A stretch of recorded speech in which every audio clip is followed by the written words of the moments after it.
Some animals pass through your life. Others plant themselves like roots, refusing to move.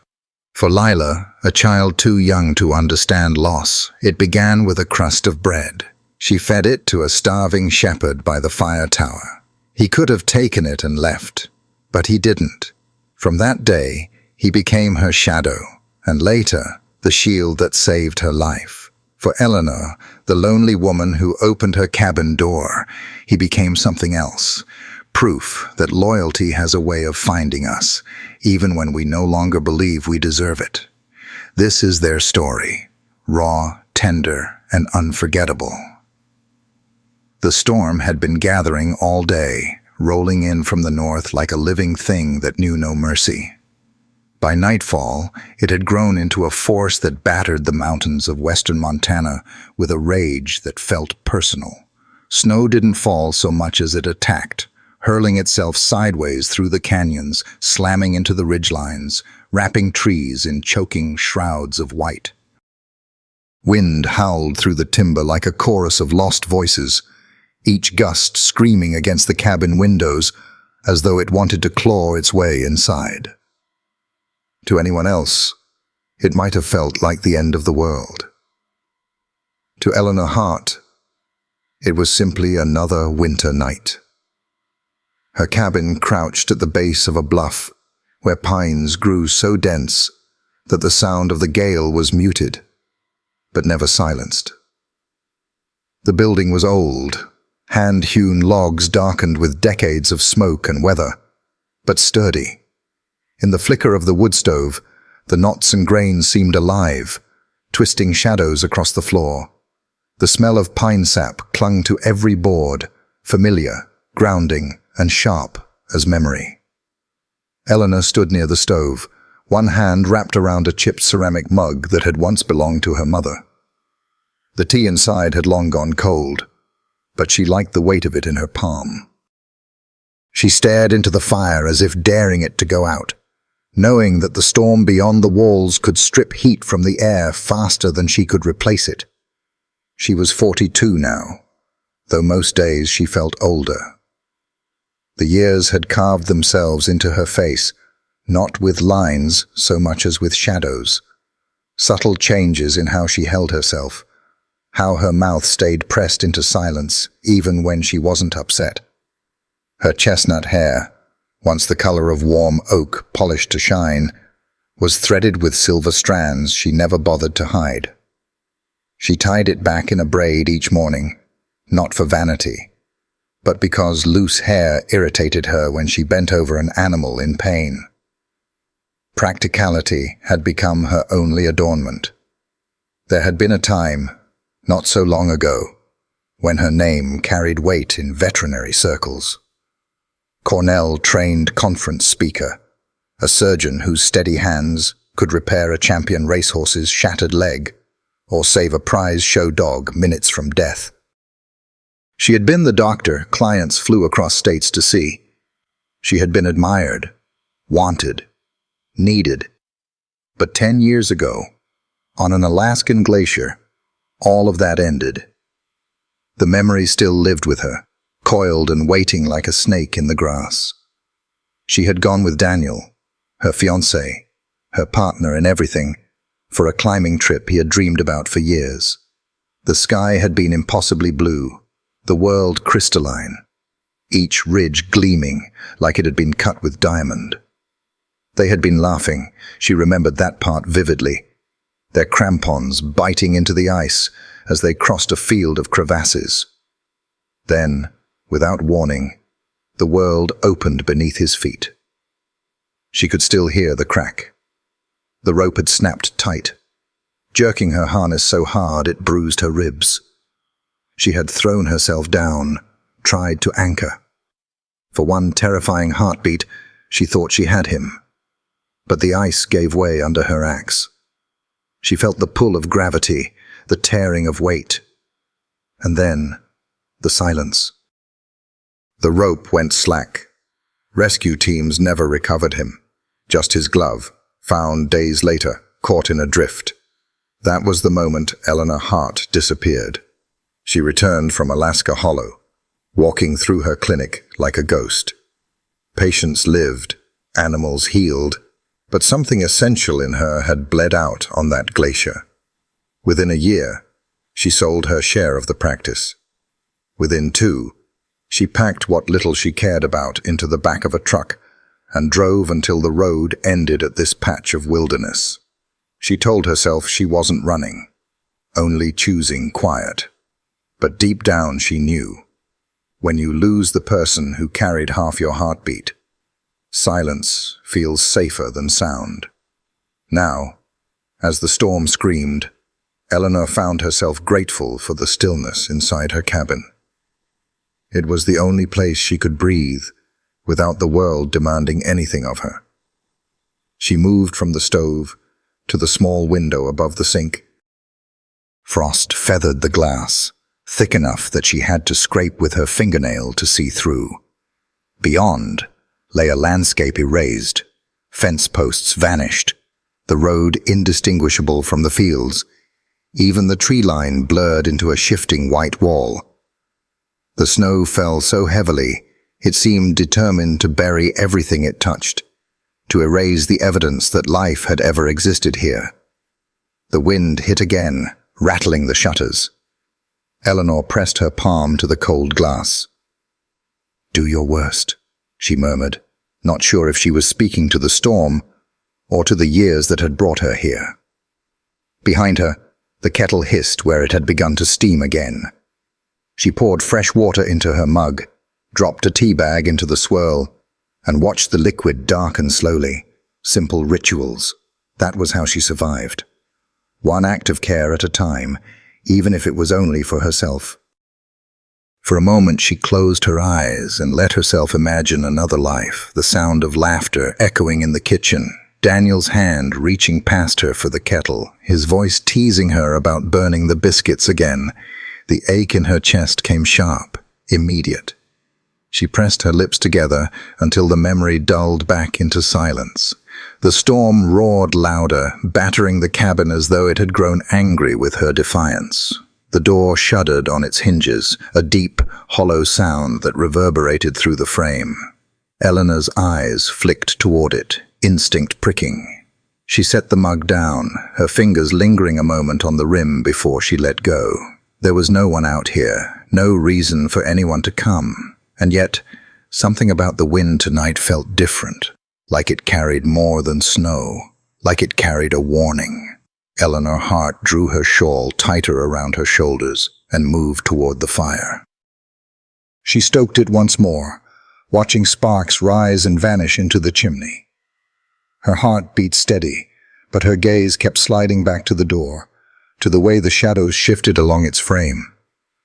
Outside, the storm howled, relentless and alive, and deep inside her chest, Eleanor had the sense, unwanted, undeniable, that the night was about to change.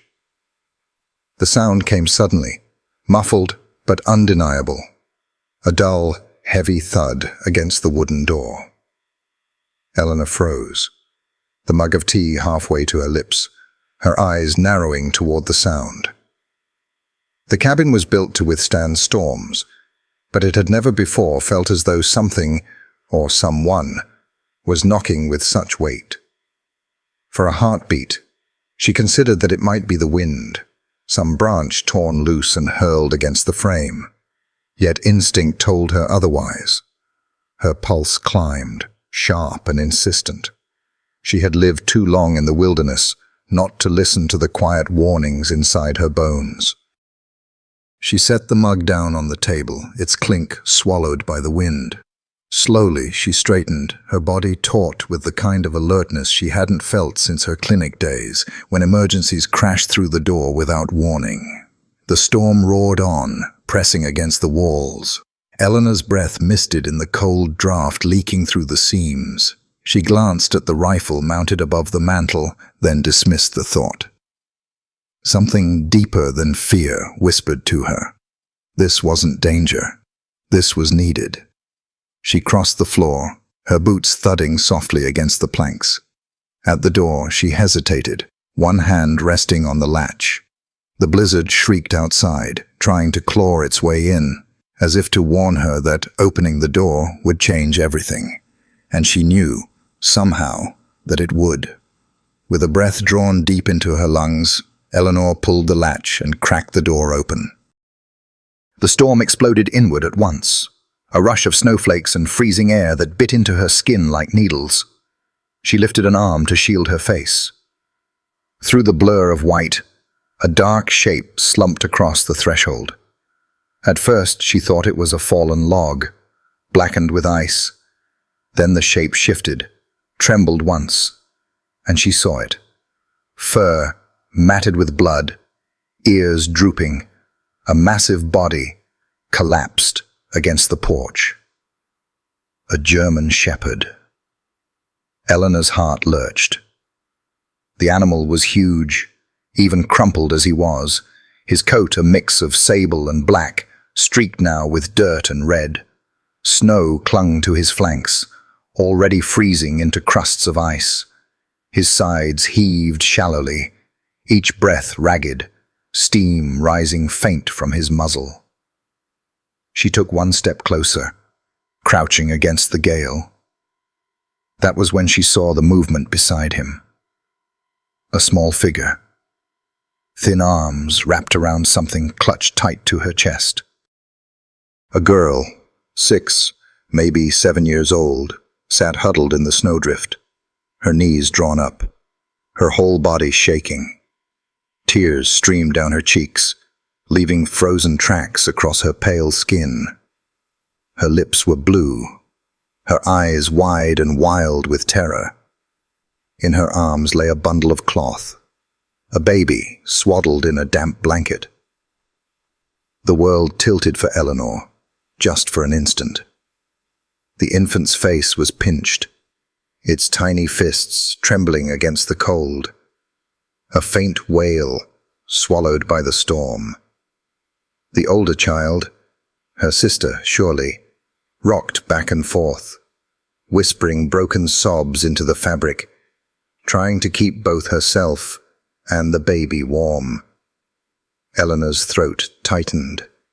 She had delivered foals in snowdrifts, pulled calves from frozen creeks, saved lives that looked beyond saving. But she had never seen anything like this. 2 children and a dying dog abandoned at her door in the middle of a storm that could kill grown men in hours.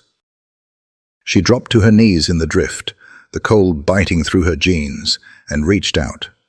"Hey, sweetheart, look at me," she called, raising her voice against the howl of wind. "It's all right.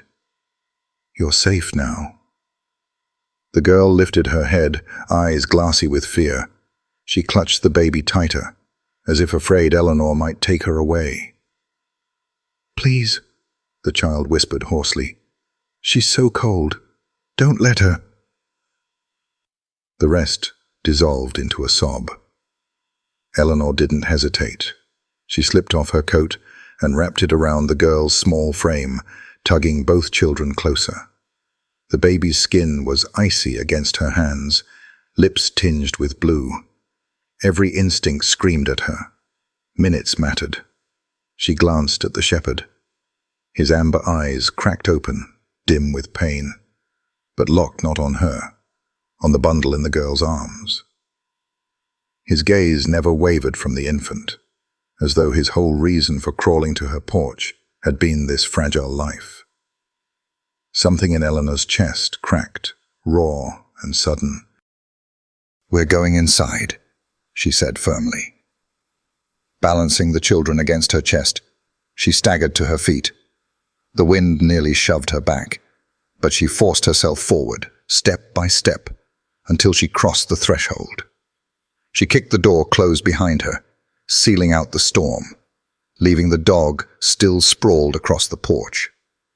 Inside, the sudden warmth of the fire seemed to swallow them whole. Eleanor laid the baby gently onto her fleece-lined table, pulling dry towels from the shelf. She turned to the older girl, who was sobbing now without restraint, the shock and fear pouring out of her in broken gasps. Eleanor touched her cheek, brushing damp strands of hair away. "You did so well," she whispered. "You kept her alive." The girl's hand clung to Eleanor's sleeve with a desperation that made her throat burn. "Don't go," she begged, voice barely audible. "I won't," Eleanor promised, and for the first time in years, she meant it with every fiber of her being. She turned back toward the door. Through the frost-blurred glass, she could still see the shape of the shepherd, unmoving against the step. Her pulse hammered. She knew she couldn't leave him there, not after what he had done, not with those eyes fixed so fiercely on the baby, even as life drained from him. Eleanor grabbed a wool blanket from the hearth and swung the door open again. The storm howled, but she pushed forward, crouched, and slid the fabric under the shepherd's body. His muscles twitched, a low groan rumbling in his chest, but he didn't resist. It was as if he had spent the last of his strength delivering the children here.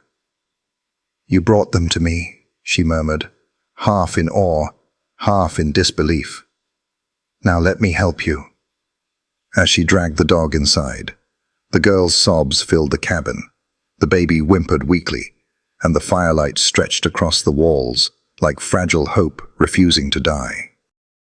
Eleanor Hart, who had thought her life already over, felt the night shift around her. 3 souls had arrived at her door, battered and half-broken, and in the storm's wake, she realized with a shiver, her life would never again be the same. The door slammed shut, with a force that shook the cabin walls, sealing out the roar of the storm. For a fleeting moment, there was silence. Only the crackle of the fire, the ragged breathing of a child, and the faint whimper of an infant that seemed too fragile to belong to this brutal world. Eleanor Hart stood in the center of her small kitchen, her arms heavy with the weight of 2 children.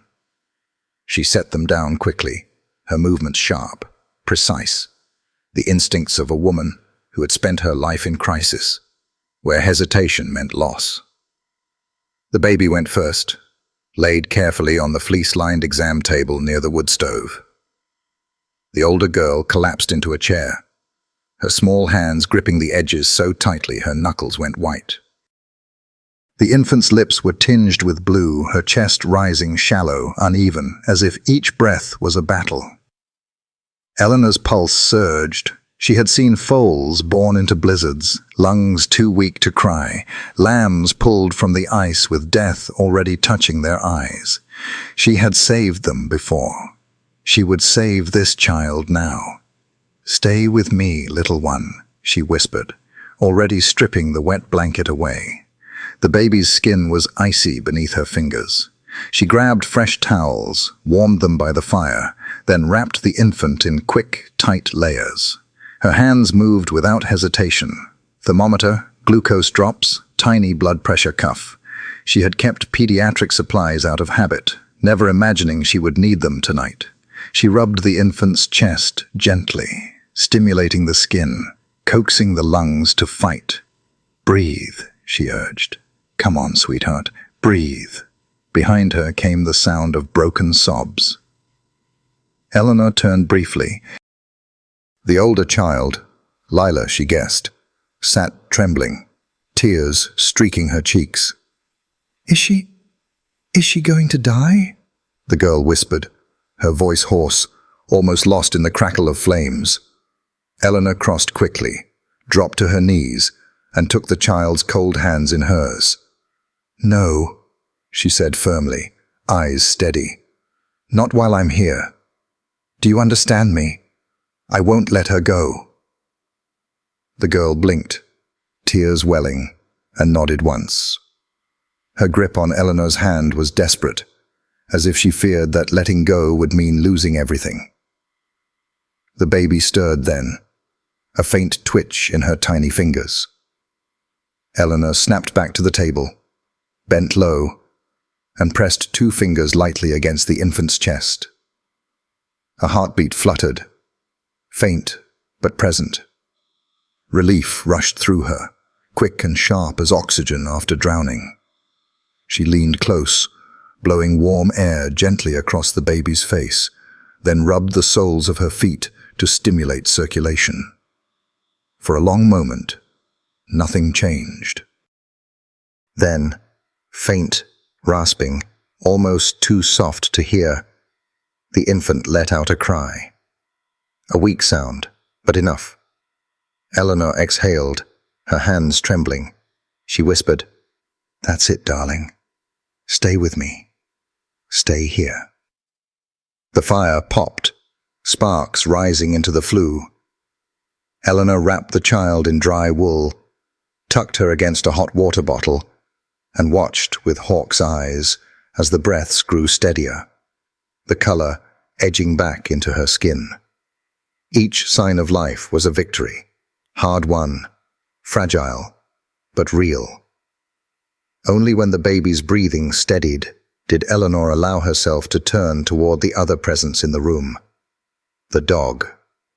He lay near the door where she had dragged him, massive frame half-curled, fur clotted with blood and snow. His flank rose and fell shallowly, each breath labored. His amber eyes, dull with exhaustion, shadowed with pain, remained fixed on the table where the baby lay. Even now, on the edge of collapse, his gaze never wavered from the children he had carried through the storm. Eleanor approached slowly, kneeling beside him. She reached out, laying a hand gently against his chest. His heartbeat thudded uneven beneath her palm, strong but faltering. She could see the swelling in his leg, the gash along his flank, the scars that told a longer, darker story of chains and fights survived. "You brought them here," she murmured, her voice breaking. "You carried them through hell." The dog's eyes flickered to her briefly, then returned to the infant. He shifted, a low groan leaving his throat, as if even acknowledging his own pain was more than he could afford. His body trembled, but his eyes refused to close. Eleanor felt something tighten inside her chest. She had seen loyalty before, dogs who guarded barns, who lay beside dying owners, who would not eat unless their people did. But this was something else. This was a creature dragging himself half dead through a blizzard, not to save himself, but to save the lives of 2 children who could not even speak his name. She reached for her medical kit, but before opening it, she paused, pressing her forehead lightly against his. "Rest," she whispered. "You've done enough. Let me take it from here." The shepherd exhaled, a sound between a sigh and a growl, but his eyes stayed open, fixed unyieldingly on the baby. Behind her, Lila shifted in the chair, her small voice quivering. "He saved us," she whispered, almost to herself. "He wouldn't leave. Even when the car broke, even when Mama—" Her voice broke, tears spilling fresh. She pressed her face into her hands, muffling the sobs. Eleanor looked back at the girl, at the baby swaddled against the fire, at the dog bleeding onto her floor. She felt the weight of it, the enormity of what had arrived at her door.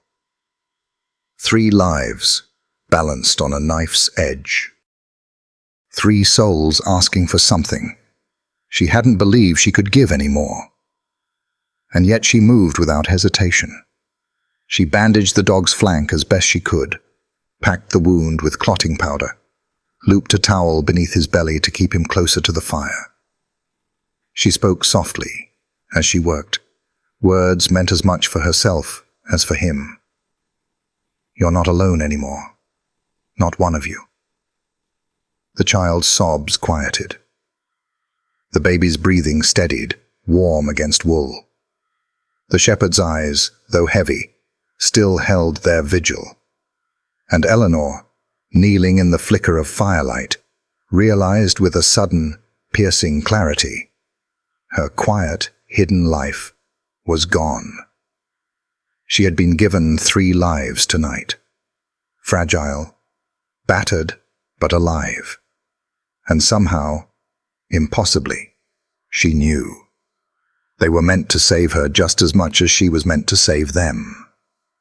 The cabin smelled of smoke and pine resin, the fire crackling with a steady hunger that had become Eleanor's constant companion.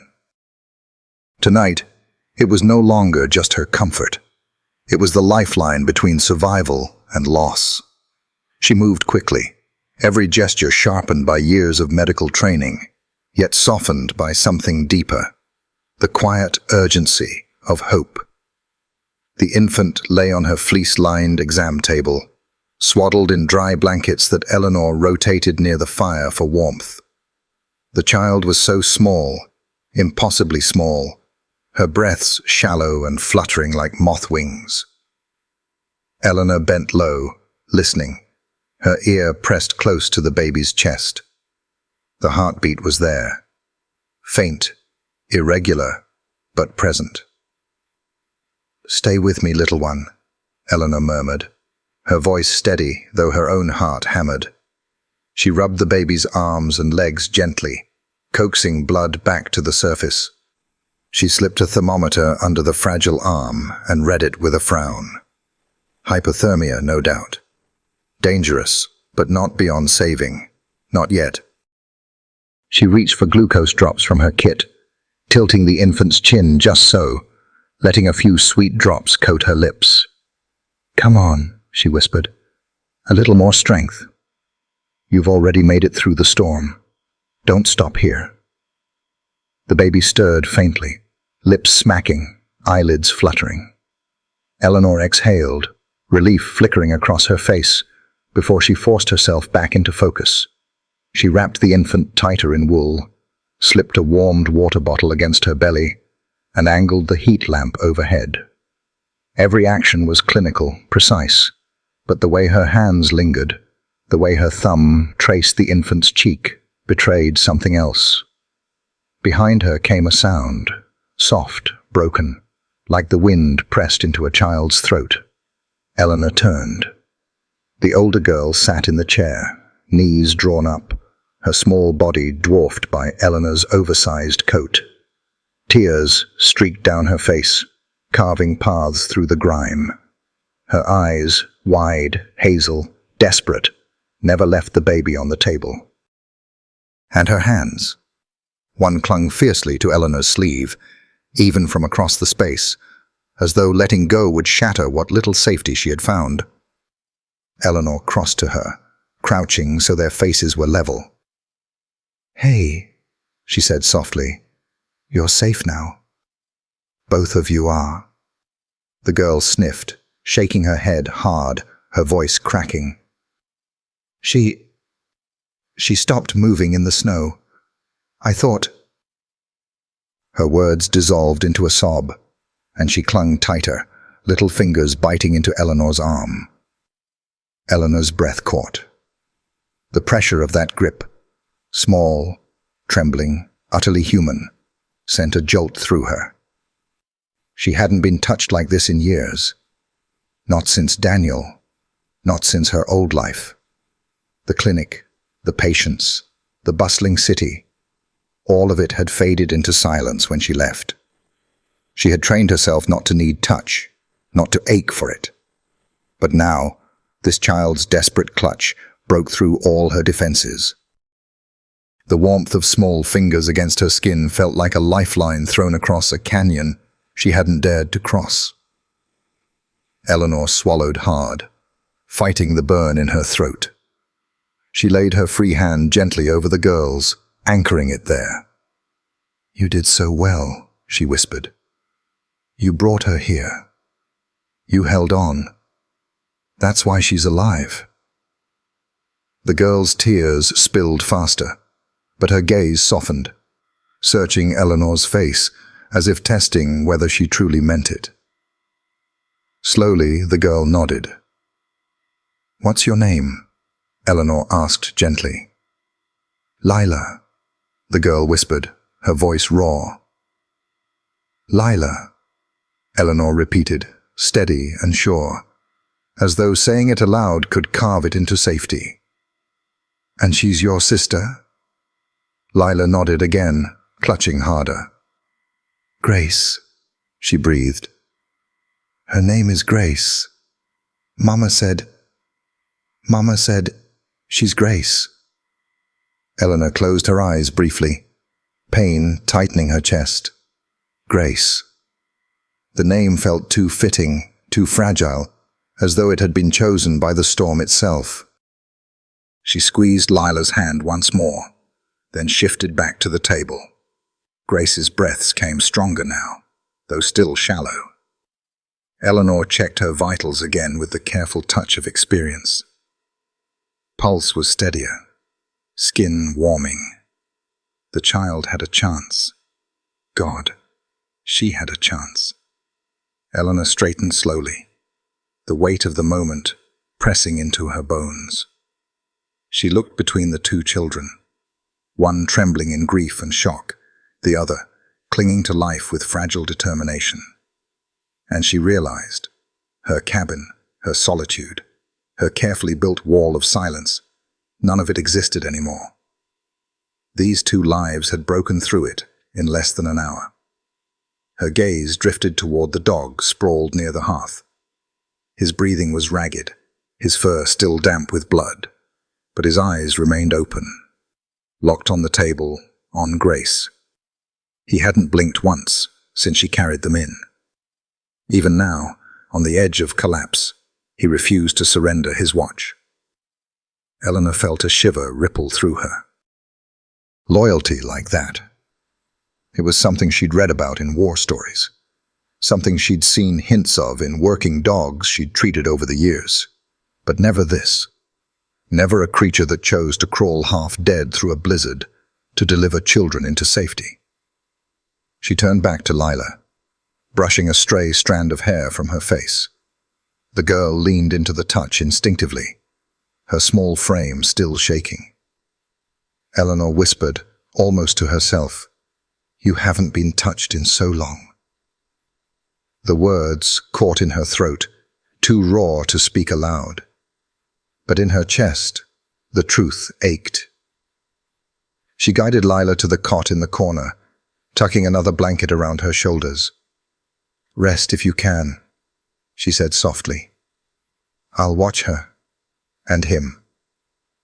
Lila clutched Eleanor's hand one last time before loosening her grip, eyes heavy but unwilling to close. "Promise?" she whispered.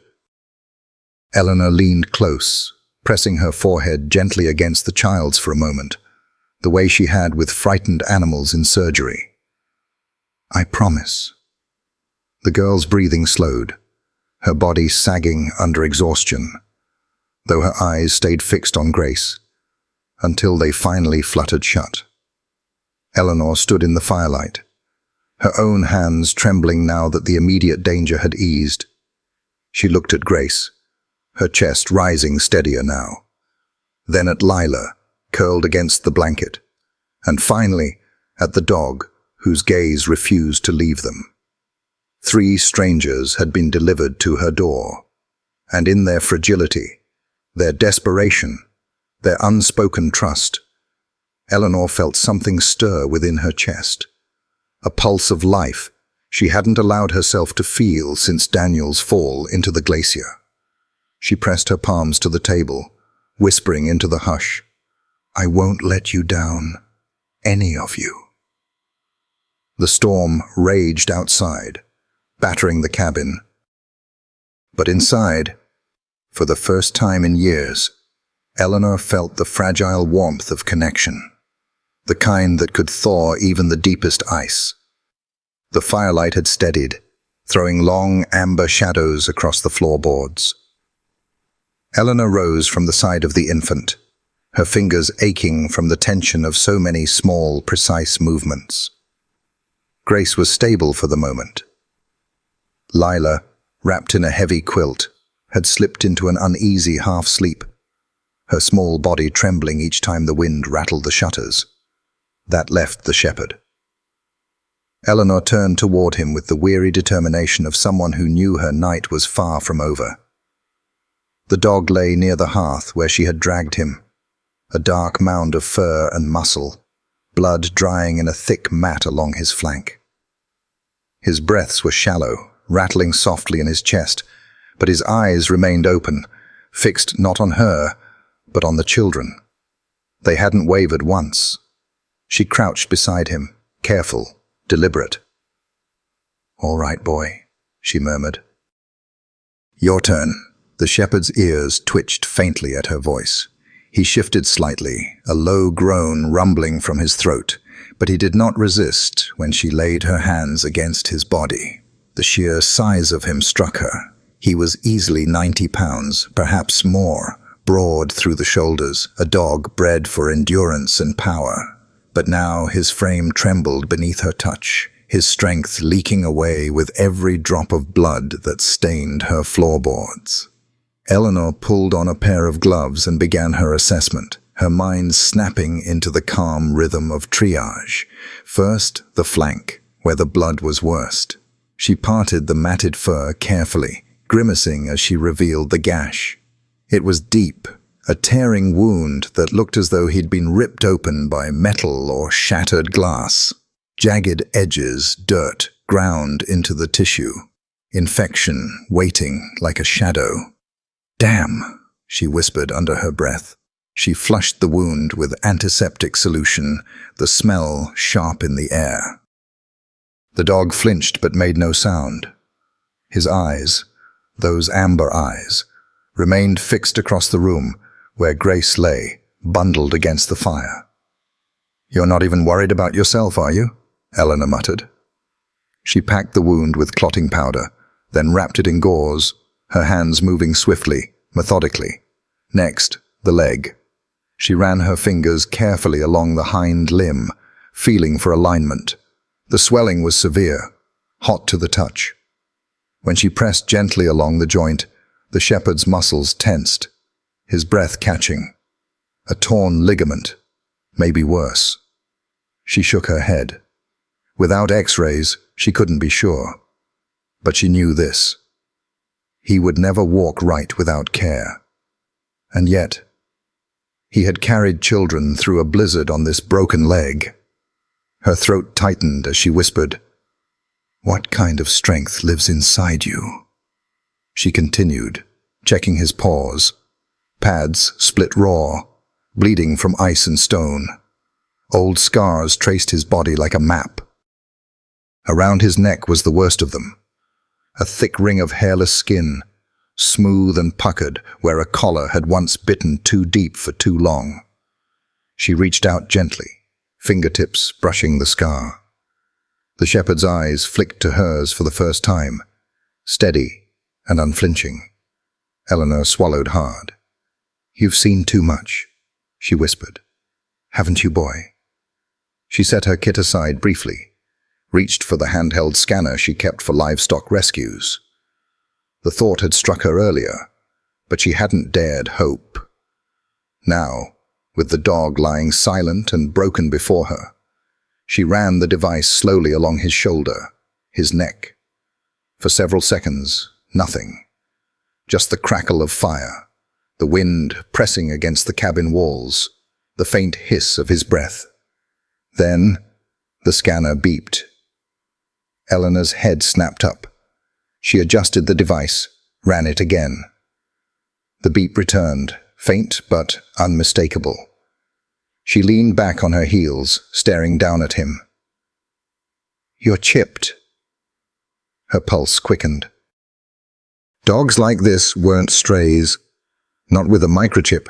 Not with scars that told stories of harnesses and muzzles and service. He wasn't just a survivor. He was trained. A working dog. A police K9. She reached out again, resting her palm against his broad chest. His breath rattled once more, shallow, but his eyes had never left the baby. Something inside Eleanor shifted, quiet but irrevocable. She thought of the storm outside, of the SUV still buried somewhere in the snow. of the mother who hadn't made it. She thought of Lila's trembling voice, her desperate grip. She thought of this dog, battered nearly to death, dragging himself across miles of ice and wind to deliver life to her door. He wasn't just a dog. He was a guardian. Her lips moved before she realized the word had formed. "Sentinel," she whispered. The shepherd's ears twitched faintly. His eyes flicked to her, then back to the child. His tail shifted once, the barest thump against the wood. Eleanor exhaled, her throat burning. "Yes," she murmured. "That's who you are, Sentinel, because you carried them. You carried life through the storm." She finished dressing his wounds, slid a compress against his leg, gave a careful dose of pain relief. Her hands shook only once when she brushed his ear and felt him lean, ever so slightly, into her touch. When she finally sat back, she realized her cheeks were wet. She hadn't even felt the tears fall. Across the room, Grace let out a soft sigh in her sleep. Lila stirred, murmured something unintelligible, and clutched Eleanor's coat tighter around her shoulders. Sentinel did not move, but his eyes remained vigilant, unyielding. Eleanor pressed her hands to her face, steadying herself. She whispered into the quiet, "You've given them to me, and I swear I'll give you back everything I can." Outside, the storm battered the mountains.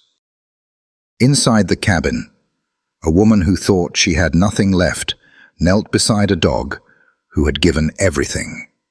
Between them lay a promise, unspoken but indestructible. Sentinel would not have carried the children in vain. The storm did not ease. It battered the cabin walls with a ferocity that seemed endless, as though the mountains themselves had surrendered to its violence. Snow piled high against the windows, erasing the world beyond in a blur of white. Yet inside, for the first time all night, the chaos gave way to something quieter. Not peace. Peace was too far away still, but silence. A silence heavy and full, broken only by the hiss of the fire and the ragged cadence of weary breaths. Eleanor sat on the floor beside the cot, her back pressed to the wall. The warmth of the stove reached her in waves, chasing away the bite of the storm that still clung to her bones. Her body ached from hours of crouching, bending, working without pause. But she didn't dare close her eyes. Not yet. On the cot lay Lila, curled small beneath layers of wool. The girl had refused to release Eleanor's sleeve, her tiny fist balled tightly in the fabric. Even in sleep, her grip held. Desperation bound into muscle and bone. Eleanor glanced at the hand, then at the fragile rise and fall of the child's chest, and felt a tightening in her own throat. She could have pried herself free. She didn't. Something about that hold, so trusting, so terrified, felt like a tether she hadn't known she needed. Across the room, the infant, Grace, was bundled in lamb's wool, her small body nested inside a basket, padded with fleece. Eleanor had moved the basket close to the fire, adjusting the blankets every few minutes to keep the warmth steady. The baby stirred now and then, lips twitching, fists unfurling, breaths faint but stronger. Each twitch, each sigh, was proof that she had chosen to stay in this world a little longer. Eleanor had watched hundreds of animals cross that line between life and death, but rarely had she felt its edge so keenly as she did now. Sentinel lay stretched along the hearth, his body massive in the glow of the flames. His breathing was shallow but steadier than before. His bandages darkened with fresh seepage. His head rested flat against the floor. But his eyes, those unyielding amber eyes, remained open, watching the children with a devotion that cut through Eleanor like a blade. He was beyond exhaustion, perhaps beyond survival, but he refused to close his eyes as long as they breathed. The cabin, once only hers, now felt utterly changed. The air itself was different, heavy with the sound of 3 new heartbeats that didn't belong here, but somehow did. Eleanor pressed a hand to her face, trying to calm the tremor in her chest. She felt unmoored. For a decade, she had trained herself to exist without expectation, to survive in silence. She had buried herself in the routines of solitude, feeding the stove, tending livestock, bartering for supplies. It had been enough, or at least, she had convinced herself it was. But now, sitting here with a child's fist clinging to her sleeve, with a baby's fragile breaths echoing in her ears, and a battered dog bleeding on her floor, she felt that old lie crumble.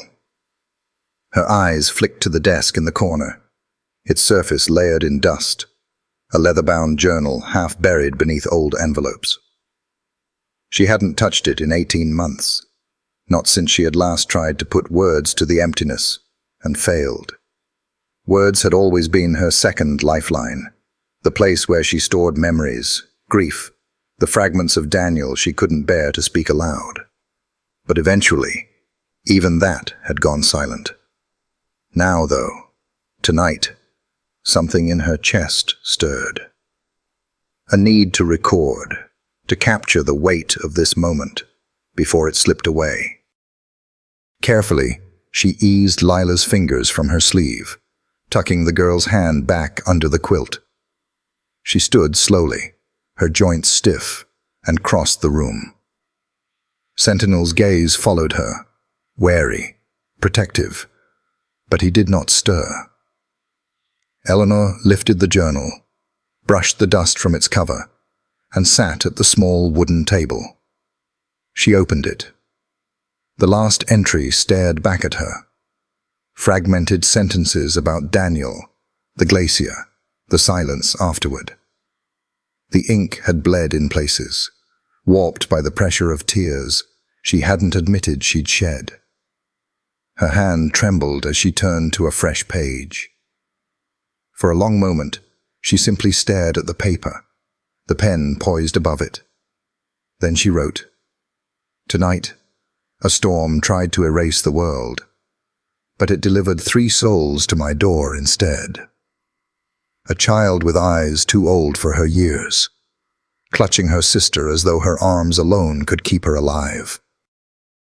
An infant who has already fought harder than most adults ever will, whose breath sounds like a moth's wing but carries the weight of survival, and a dog, bleeding, broken, scarred, who carried them through the blizzard when no one else could."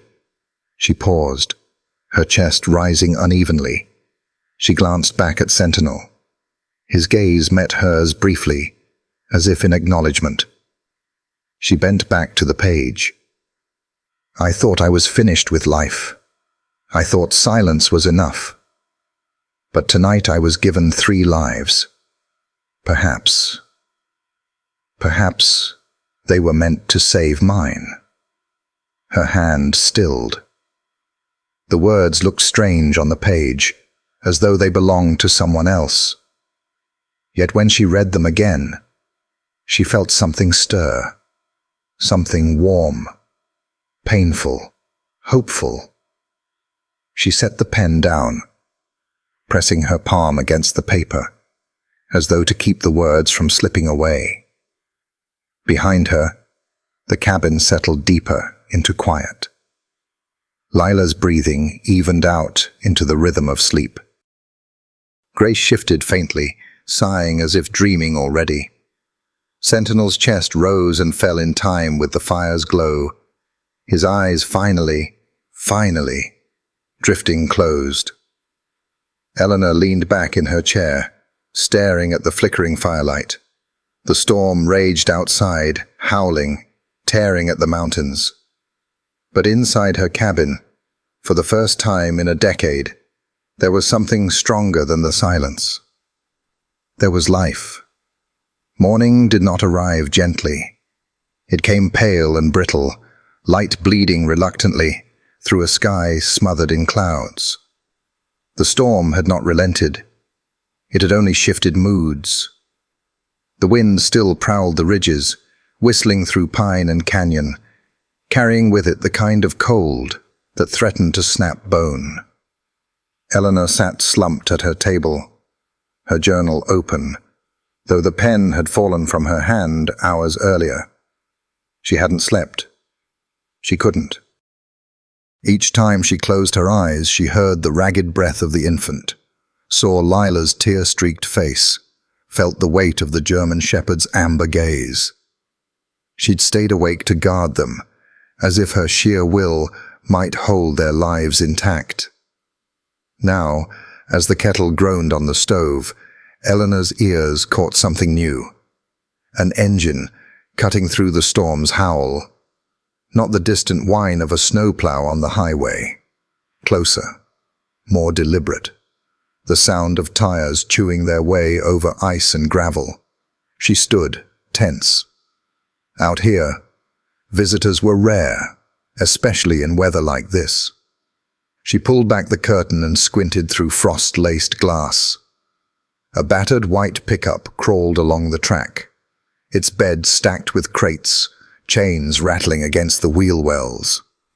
On the door, the faint letters still visible beneath years of dust and rust.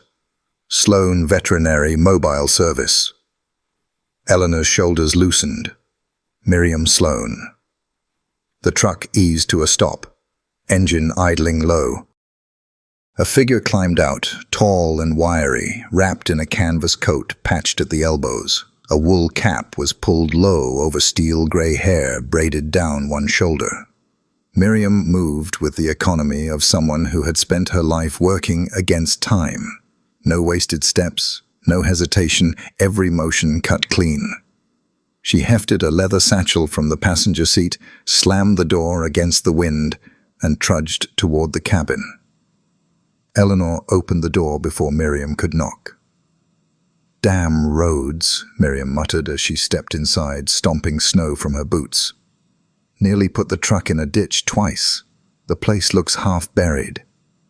Her voice was gravel over stone, the kind of tone that cut straight to truth, with no room for decoration.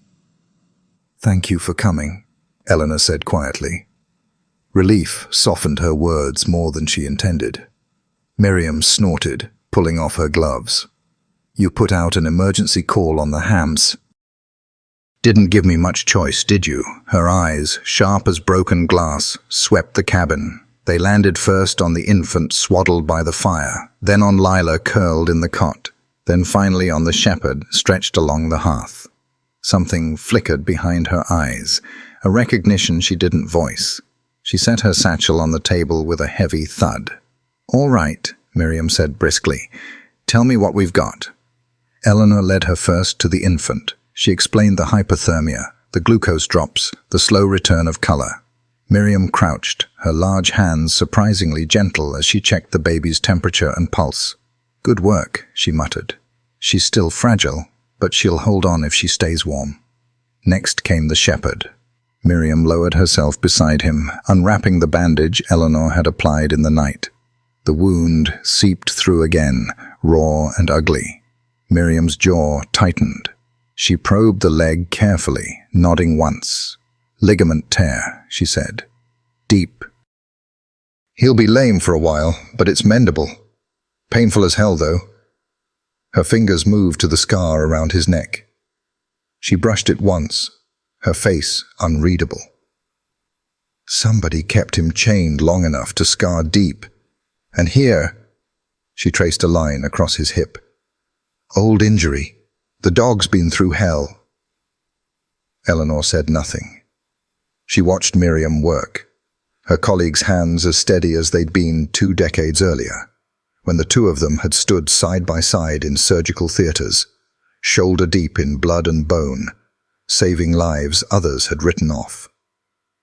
When Miriam finally leaned back, she wiped her hands on a rag and glanced at Eleanor. This isn't just some stray. Look at him. Size, scars, training written in his bones. He's a working dog. Probably K9. Eleanor nodded. He's chipped. The scanner confirmed it. Miriam's brows rose slightly, the closest she ever came to surprise. Then he belongs to someone. Or at least, he did once. She eyed the dog again. His gaze, still unwavering, tracked the infant across the room. Hell of a thing, isn't it? Even bleeding out, he's still guarding them. Her tone softened almost imperceptibly. She reached out, brushing her hand along the shepherd's ear. You shouldn't be alive, she murmured, and yet here you are. For a moment, silence filled the space, heavy with more than storm or exhaustion. Eleanor looked at Miriam, really looked, and saw past the brusque exterior. The lines etched deep around her mouth, the shadows beneath her eyes. The grief she carried was like an invisible pack on her shoulders. 10 years ago, Miriam's only son had died, an overdose, alone in a motel room 2 towns over. He'd been 23, bright, lost. Miriam had never spoken of it, not really. But Eleanor remembered the day she found out, the way Miriam had walked into the clinic the next morning and started work without a word, hands bloody with surgery before anyone else could even meet her eyes. She hadn't stopped moving since. Now, in the firelight, Eleanor caught the faintest fracture in that mask, a softening when Miriam's gaze lingered on the children. Loss, recognized, loss. You didn't have to come, Eleanor said quietly. Miriam snorted again, but her voice roughened. Don't be stupid. You call. I come. That's how it's always been. She snapped her satchel shut, rising with a groan. Now, let's get him stable before he decides to quit on us. Eleanor watched her move briskly, pulling antibiotics from the cooler, filling a syringe with practiced hands.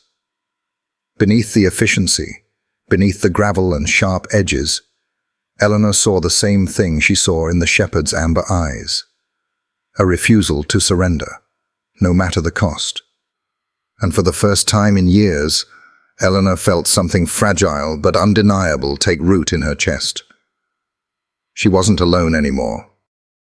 The cabin had settled into a rhythm of sound, the crackle of firewood, the hiss of the kettle left simmering, the low whistle of wind at the shutters. Beneath it all came a subtler rhythm, the shallow but steady breath of the shepherd sprawled on Eleanor's rug. Miriam knelt beside him, her knees creaking against the floorboards. She snapped open her field kit with the precision of a soldier checking weapons before battle. Out came syringes, antiseptic vials, gauze, a collapsible IV stand. Her movements were brisk, but never careless. Hold the light steady, she muttered, and Eleanor obeyed, angling a lamp toward the dog's flank. The wound looked worse in the brightness. The gash carved along the shepherd's side glistened red-black, inflamed where snow and grit had ground their way in. Eleanor's chest tightened. She had seen wounds like this in sled dogs that had run too far, too fast. She had seen it in wolves caught in illegal steel traps. And she had seen it in men.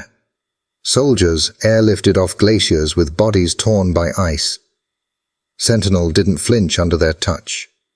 He watched them, eyes amber and unwavering, as if weighing their worth before surrendering his body into their hands. Miriam leaned close, inspecting the torn ligament in his leg. Brace first, she said, snapping a strip of aluminum into place. Eleanor wrapped the limb with padded cloth, securing the brace tight, but not cruel. She felt the tremor of muscles beneath her fingers. Sentinel's gaze flicked once toward the children sleeping by the fire, then returned to her face. He didn't growl. He didn't whine. He endured. Miriam prepared an injection, tapping the barrel with her fingernail. "Broad-spectrum antibiotic," she said. "Buy us time against infection." She drove the needle into muscle with one clean motion. "Fluids next." "He's running dry." Eleanor threaded the line with practiced hands, inserting the catheter with the muscle memory of years she thought she had buried. Watching saline drip into Sentinel's vein, she realized how automatic it all still was. The steady pulse of action, the refusal to panic.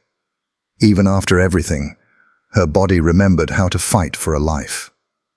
When the IV settled into its rhythm, Miriam sat back on her heels. Her eyes swept the shepherd's body, lingering on each scar. One old wound bisected his hip, another wrapped cruelly around his neck where a collar must have once cut deep. His ears bore notches. His ribs carried the memory of lean hunger.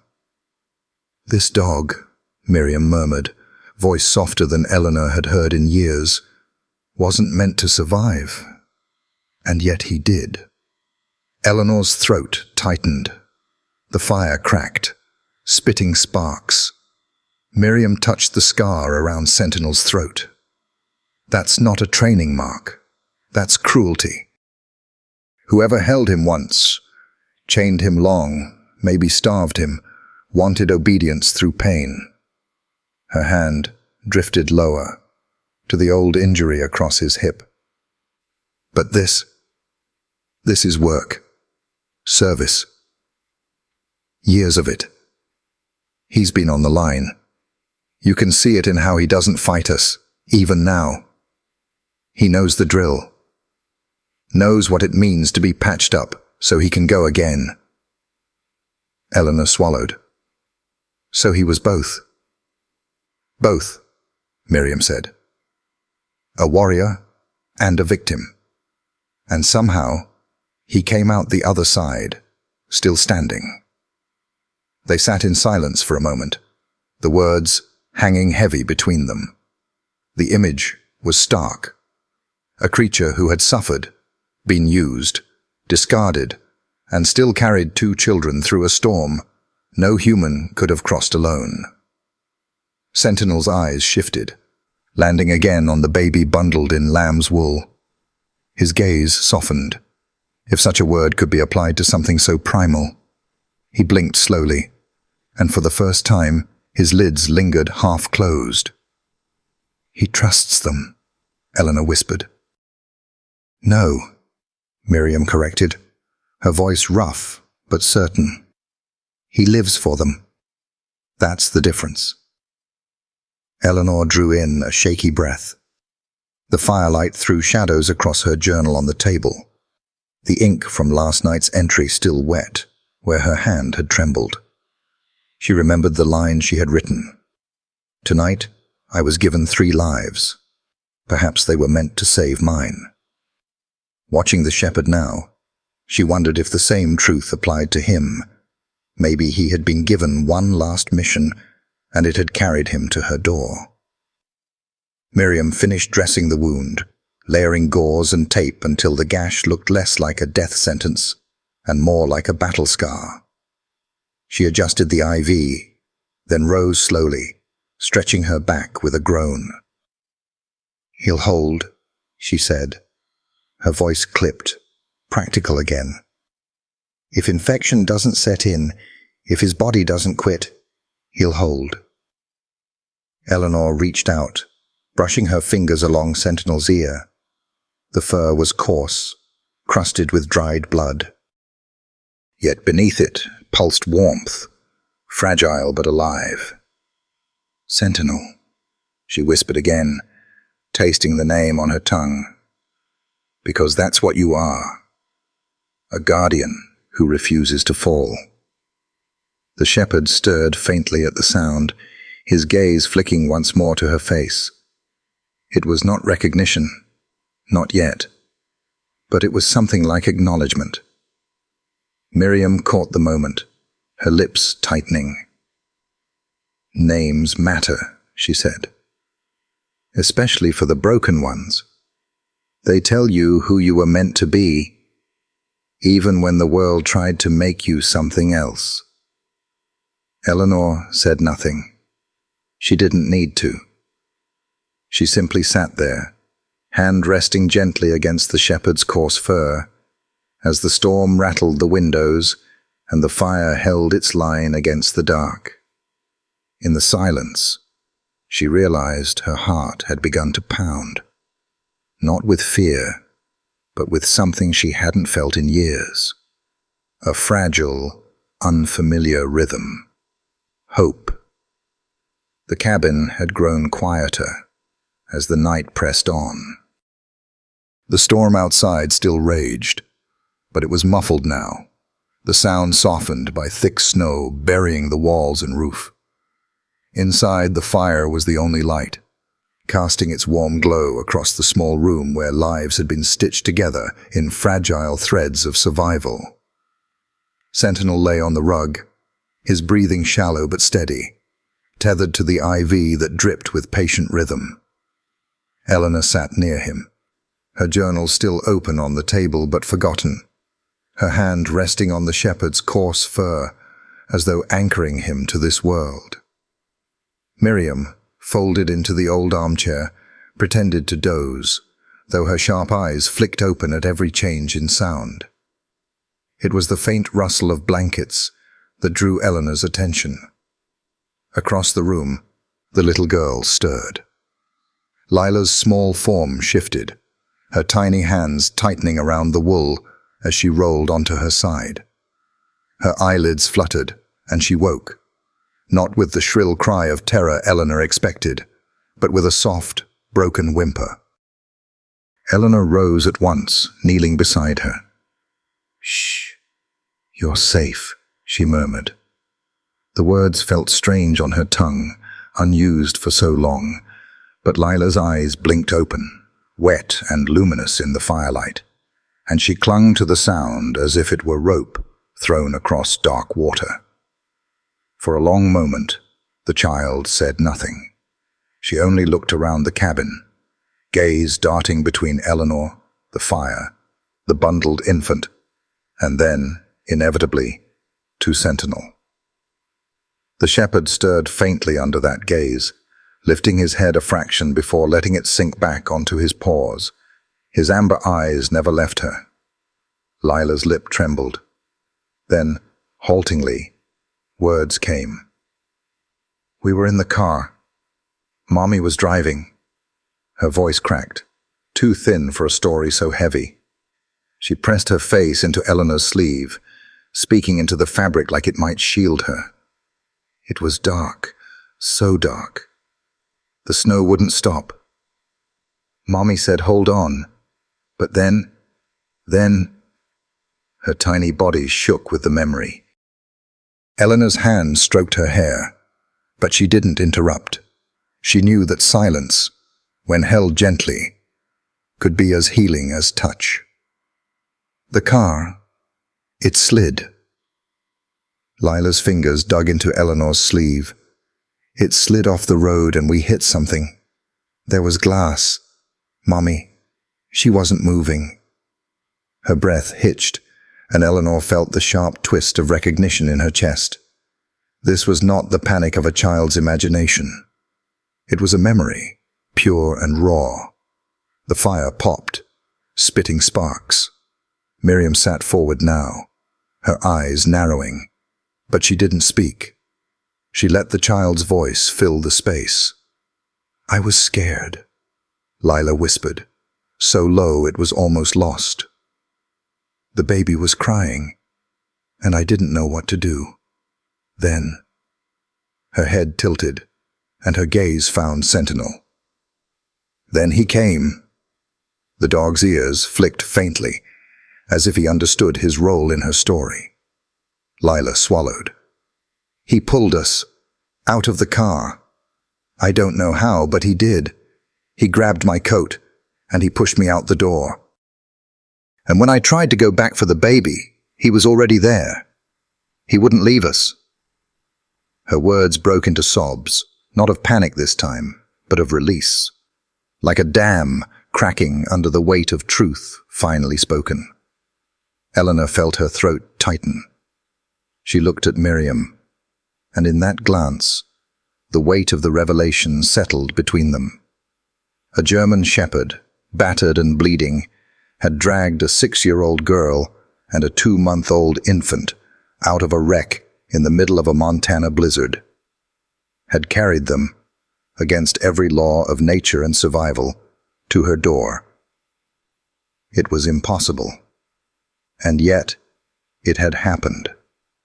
The proof lay breathing raggedly on the rug, his eyes never once straying from the children he had saved. Miriam exhaled slowly, her hand pressed to her mouth. For all her brusque, unshakable demeanor, she looked shaken now. "Good Lord," she muttered, more to herself than to anyone else. "That dog carried them through the storm." Eleanor's eyes burned. She pulled Lila closer, pressing the girl's head against her shoulder. "You're safe now," she whispered again, but the words held new weight, not just comfort, but awe, gratitude. She kissed the child's hair, her own tears falling into the curls. Sentinel blinked once, slow and deliberate, as though affirming the truth of it all. For a long time, no one spoke. The storm rattled against the cabin, but it felt distant now. Inside, a sacred stillness lingered.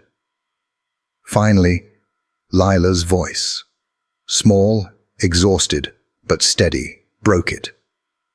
"Don't let him die." Eleanor's chest ached. She smoothed the girl's hair again, but before she could answer, Miriam spoke, her voice rough. "We won't. Not if we can help it." The child seemed to take that as enough. Her small body sagged in Eleanor's arms, heavy with the weight of trust she had nowhere else to place. Within moments, she was asleep again, her breath warm against Eleanor's neck. Eleanor eased her back into the blankets, her movements tender, almost reverent. Then she turned, her eyes finding Miriam's across the room. The two women exchanged a look, long, unspoken, but heavy with the same realization. This wasn't just survival. This was something larger. A dog, scarred and broken, had carried 2 children through death itself to reach them. And in doing so, he had brought more than lives into this cabin. He had brought purpose. He had brought back the spark of something Eleanor thought she had buried with her fiancé on that Alaskan glacier years ago. Hope. Eleanor's hand found Sentinel's ear again, brushing the rough fur. His eyelids flickered, and for the briefest moment, she thought she saw relief there, as if he, too, had been waiting for the truth to be spoken aloud. "Sentinel," she whispered, her voice thick. "You're not alone anymore." The shepherd's chest rose and fell with slow, stubborn breaths. The fire glowed brighter, the storm roared on, but inside the cabin, something shifted. 3 lives had arrived at her door the night before. Tonight, she realized, one of them had already saved them all. The storm had loosened its grip by dawn, leaving a silence so heavy it pressed against the ears.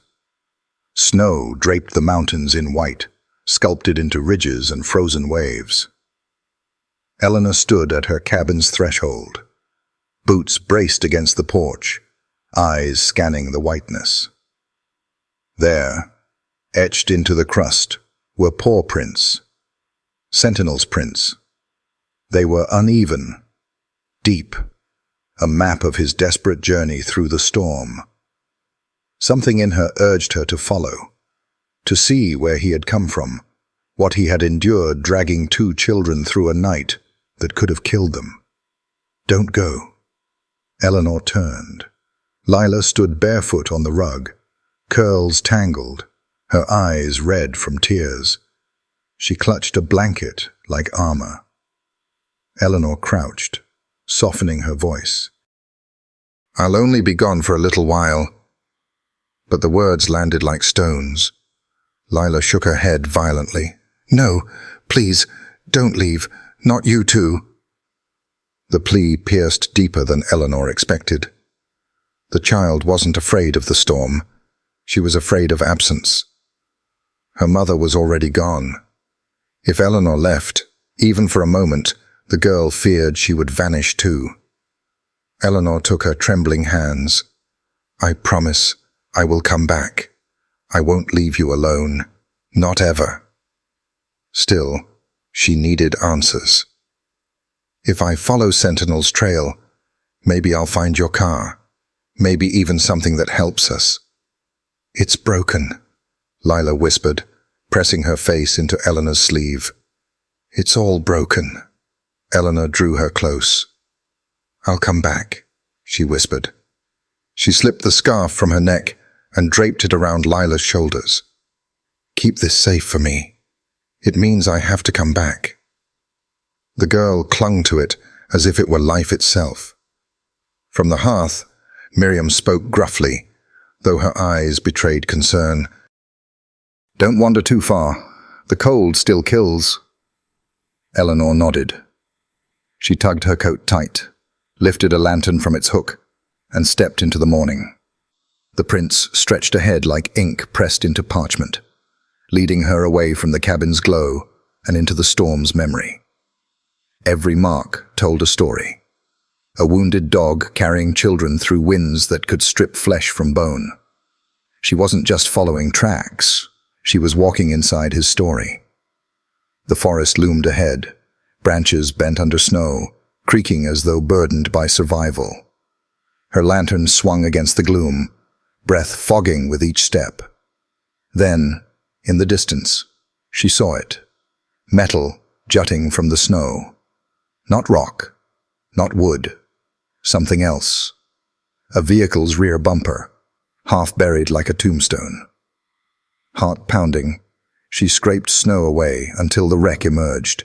An SUV crushed against a tree, roof caved in, glass scattered like ice. Crawling closer, she smelled gasoline and burned fabric. A signed blanket clung to the seat frame. The children's blankets. Inside, slumped against the wheel, was a woman. Her hair was dark, her skin gray with finality. Even in stillness, her face was soft. Eleanor's breath caught. Autumn Reyes, the mother.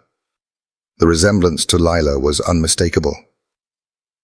Eleanor whispered a prayer that cracked in the silence. Climbing halfway into the wreck, she saw fragments of a life spilled across the floorboards. Crayons, a stuffed rabbit with a singed ear, a thermos. Objects of children's days, now broken and left in the snow.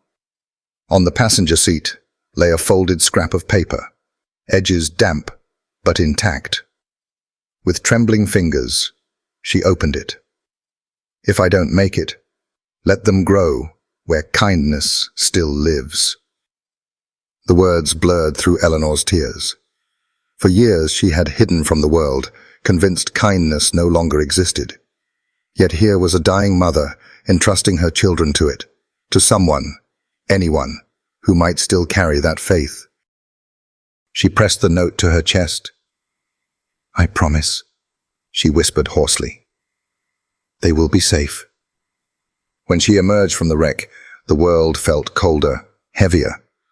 But she carried with her more than objects. She carried a vow. Tucking the note inside her coat, she turned back toward the faint trail leading home. The walk back felt longer. Snow dragged at her boots, but in her pockets were tokens of survival. The burned blanket, the rabbit, the crayons rattling faintly. Each step was weighed with the plea written in haste. Let them grow where kindness still lives. By the time the cabin came into view, Eleanor's legs trembled with exhaustion. Yet the glow of firelight steadied her. She was not returning empty-handed. Inside, warmth wrapped around her. Lila was curled protectively beside her baby brother, hand still clutching Eleanor's sleeve in sleep. Sentinel lay nearby, his amber eyes steady, as though he already knew the truth she carried. His tail thumped once against the floorboards, quiet, resolute. Eleanor laid the salvaged objects by the hearth, each one sacred now. She drew the note from her coat and slipped it into her journal, beside the entry she had written the night before. Tonight, I was given 3 lives. Perhaps they were meant to save mine.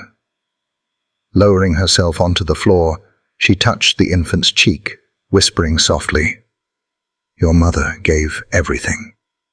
You will not be forgotten." Sentinel shifted closer, his body scarred but steadfast, eyes never leaving the baby. His tail tapped once more, like a seal, a confirmation. Eleanor stroked his head, murmuring, "You knew. You carried them here because you already knew." The shepherd blinked slowly, then lowered his head again, still guarding. Exhaustion pulled at Eleanor's bones, yet something new stirred in her chest. Not emptiness, not the silence of grief, but the silence of beginnings. She stayed there long into the night, one hand on Lila's, the other near the infant, while Sentinel stood watch. The storm whispered faintly outside, but inside, promises held. A child's trust, a dog's loyalty, a mother's last words. And in that small cabin, for the first time in years, Eleanor felt tethered again to life itself. The storm had thinned by morning, leaving a pale sheet of light stretched across the cabin windows. The fire had burned low in the hearth, but its embers still glowed red, pulsing like a heartbeat. Eleanor was stirring a pot of thin broth when she noticed Lila watching her. The child sat cross-legged on the rug, Sentinel's massive head resting across her lap. One of her small hands was buried in his rough fur, fingers curling and uncurling with absent care. Her other arm remained close to the infant, who slept soundly in the lamb's wool bundle. Lila's gaze was steady, too steady for a girl her age. Eleanor lowered the spoon, sensing the shift. "Hungry?" she asked gently. Lila nodded, but then shook her head, as if the question had opened a door to something else entirely. "He was hungry first," she said softly, stroking Sentinel's ear. "Before us. Before the car." Eleanor set the pot aside, kneeling down so that she was at the girl's eye level. "Tell me," she urged, keeping her voice as steady as the crackling logs. The child blinked, and the words came haltingly, like stepping stones across a river. "It was before the snow got bad, near the fire tower. Mama stopped the car because the road was too slippery. She said we had to wait. I went outside, just a little, and he was there." Her small hand tightened in Sentinel's fur. Skinny. You could see his ribs. His paws were bleeding. Eleanor's chest tightened. She glanced at the shepherd, whose amber eyes remained closed, though his ears twitched faintly, listening. The scars along his flank told pieces of the same story. "I had half a sandwich," Lila continued, her voice scarcely above a whisper. "Peanut butter and jelly. I tore it into little pieces. He ate so slow, like he was afraid it was a trick. But then he licked my fingers. After that, he wouldn't leave." The image rooted itself in Eleanor's mind. A child, no bigger than her grief, crouched in the snow, feeding scraps to a dog who had already been discarded once by the world.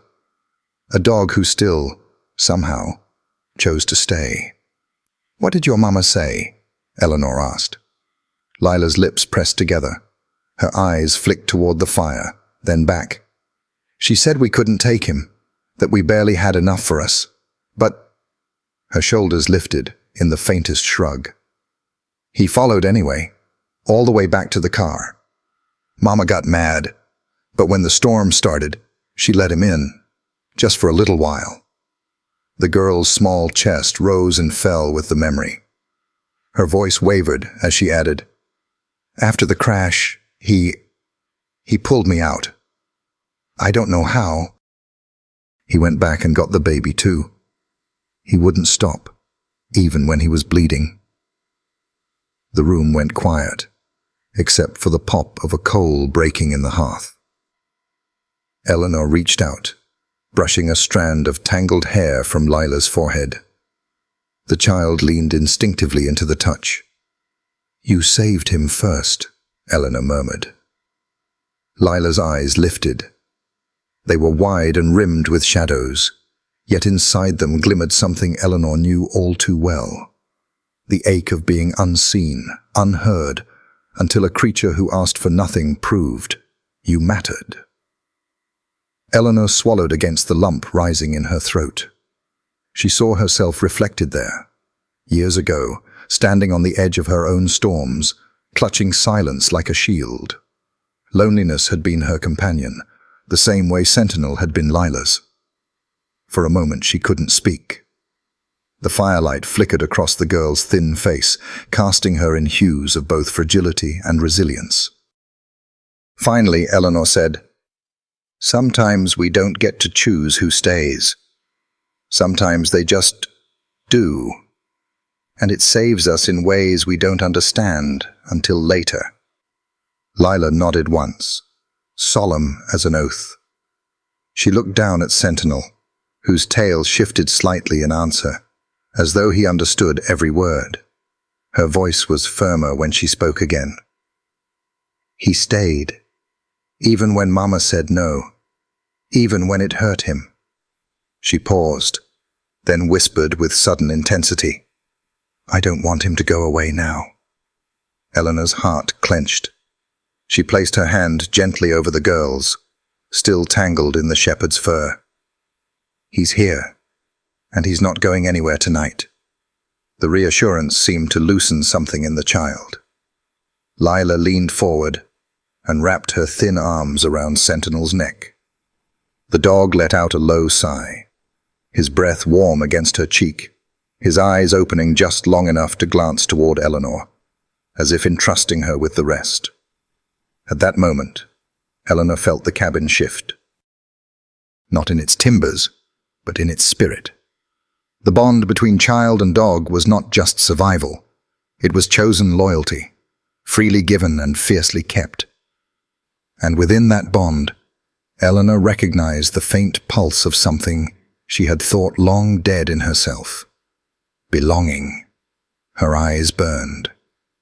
She rose slowly, returning to the pot. She ladled a small bowl of broth and placed it in front of Lila. "For you," she said softly. The girl hesitated, then accepted it, sipping carefully while still keeping her free hand tangled in Sentinel's fur. Eleanor watched her eat, the quiet sounds of spoon against wood, a small reminder of life's continuance. The cabin was no longer just shelter from a storm. It was a witness, to hunger met with kindness, to loneliness eased by presence, to a bond that would not let go. And Eleanor knew, as she sat beside them, that in seeing Lila's truth, she had also been given her own. Sometimes, when the world strips everything away, love still finds a way to stay. The night stretched long and brittle, the storm outside returning in fitful bursts against the cabin walls.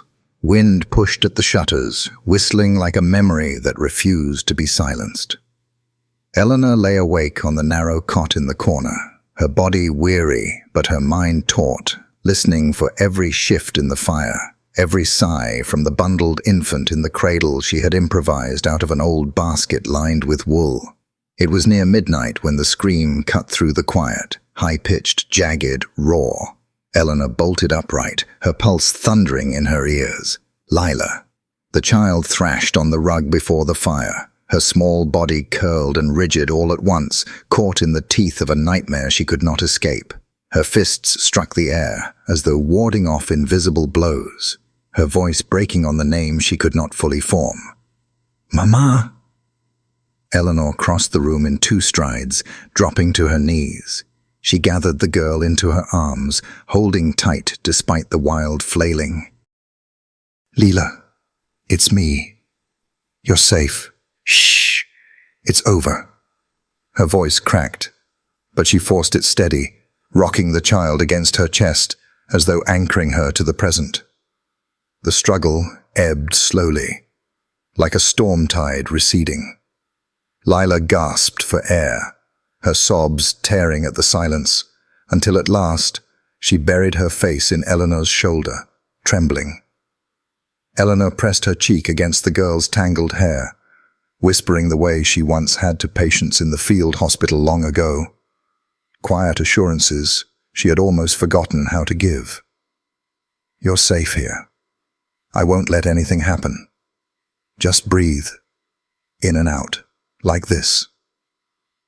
She exaggerated the rhythm, guiding the child's panicked breaths until they came less jagged, more even. The sound of claws dragging against the floorboards made her glance up. Sentinel had roused himself from the far corner, limping heavily across the room. His bandaged leg slowed him, but his determination made him steady. He lowered himself beside them, close enough that his flank brushed Eleanor's knees. With a soft grunt, he lifted his massive head onto Lila's lap. The girl's small hand slid instinctively into his fur, fingers clutching at him as if to tether herself back from the nightmare. His warmth seeped into her, his eyes half-lidded but unwavering, watching her with a patience no human could ever mimic. "Sentinel," Lila whispered through broken sobs. "Don't leave me." The shepherd's tail thumped once, faint but certain, against the wood. Eleanor felt something swell inside her, something sharp, yet tender. She had seen soldiers in their worst moments, men clawing at the air after explosions, mothers in refugee camps keening for children already lost. But there was something uniquely devastating about a child's cry in the dark, raw with a grief too large for her small chest to contain. And something equally miraculous about the way a wounded animal could carry her through it, silent and steadfast. "I'm here too," Eleanor murmured, brushing tears from the girl's cheeks. "Neither of us is going anywhere." The storm rattled the roof, and for a moment Eleanor feared the cabin itself might break apart. But inside, the 3 of them formed a fragile circle of warmth, woman, child, and dog, bound by something neither blood nor circumstance could name, only endure. Gradually, Lila's sobs quieted to hiccups. She leaned back just enough to look up at Eleanor with swollen eyes. "It was the crash," she whispered hoarsely. "I saw it again. The glass. The sound. Mama didn't wake up. I couldn't make her wake up." Eleanor's throat ached with words she couldn't say. She stroked the girl's hair instead, letting the silence speak what her voice could not. There were no answers that could erase what Lila had lived through. Only presence. Only staying. Sentinel nudged closer, his nose pressing against Lila's wrist. She stroked him with trembling fingers, clinging to the living proof that not everything had been lost. The fire spat sparks as another log collapsed into embers. Its glow painted them in shades of gold and shadow, fragile yet unbroken. Eleanor held the girl until her small body went slack with sleep once more, her head heavy on Eleanor's shoulder. Even then, Lila's hand did not let go of Sentinel's fur. Carefully, Eleanor shifted them both, lowering the child back onto the rug beside the shepherd. Sentinel adjusted, curling his body around her in a protective arc. Eleanor tucked the wool blanket over both, lingering with her hand on Lila's back until she was certain the rhythm of her breathing had steadied into dreams less cruel. Only then did Eleanor sit back, her own eyes burning. She drew in a long, uneven breath. Her cabin had been silent for years, haunted only by wind and memory. Now it was filled with cries, with warmth, with the thrum of life she hadn't expected to witness again. And in that silence that followed, she realized the truth that lodged itself like a stone in her chest. It wasn't just the children who needed saving, she did too, and somehow, impossibly, they had found one another in the storm. She reached for her journal, her hand trembling as she wrote by firelight. "Tonight, I held a child through her nightmares. And a broken dog showed me what it means to endure. Perhaps that is how healing begins, not with answers, but with presence." Her gaze lingered on the two forms curled together before the fire. Lila's small body tucked against Sentinel's scarred frame, the shepherd's head heavy on her arm. In sleep, they looked less like survivors of tragedy, and more like fragments of a family the world had almost destroyed, but hadn't. Eleanor closed the book softly. For the first time in years, she allowed herself to whisper into the dark, "Thank you." Morning seeped gently into the cabin, pale light slipping through cracks in the shutters and painting faint lines across the wooden floor. The storm had relented, leaving only a muffled quiet that felt almost reverent after the night's chaos. Eleanor stirred from her place at the hearth, her body stiff from dozing upright against the chair, her journal still open in her lap. The fire had burned down to embers, but the warmth of the room wasn't gone. It lingered in the small bundle of wool where the infant slept, chest rising and falling with the soft rhythm of dreams. It hovered in the fragile piece on Lila's face as she curled on the rug, her hand still tangled in the coarse fur of Sentinel. And it settled deep inside Eleanor as she realized none of them had left her side. Not through night terrors, not through silence, not through the storm. She blinked against the sudden prickle of tears. For years, her cabin had known only her own footsteps, her own voice, her own ghosts. Yet now there were 3 new heartbeats filling the space, weaving themselves into the rhythm of her days as if they had always been meant to. Eleanor rose carefully, stretching her sore back. She adjusted the infant's blanket, brushing her fingers across the child's impossibly small hand. The baby twitched in sleep, but did not wake, and Eleanor's breath caught at the trust that lay in such vulnerability. To hand one's life over to the keeping of others, wasn't that the most profound act of faith? On the rug, Lila stirred. Her lashes fluttered, and for a moment, fear clouded her face, as though the nightmares might return. But when her eyes focused, and she saw Sentinel still beside her, his scarred head heavy across her arm, her shoulders eased. Slowly she rolled closer, burying her cheek against the shepherd's side. Sentinel's tail gave a single thump against the floorboards. He did not sleep deeply anymore, not with his body racked by pain and exhaustion. But his watchfulness was its own vow. No matter how scared, no matter how broken, he refused to rest far from them. Eleanor sank to her knees beside the pair, brushing a loose curl of hair from Lila's brow.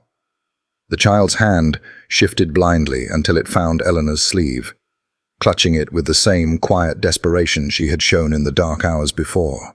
That small gesture pierced Eleanor's heart. For so long she had convinced herself she needed no one, that solitude was her shield against disappointment, betrayal, loss. But here was a child who had nothing left, reaching for her with an unspoken plea. And here she was, unable to pull away. Her throat tightened.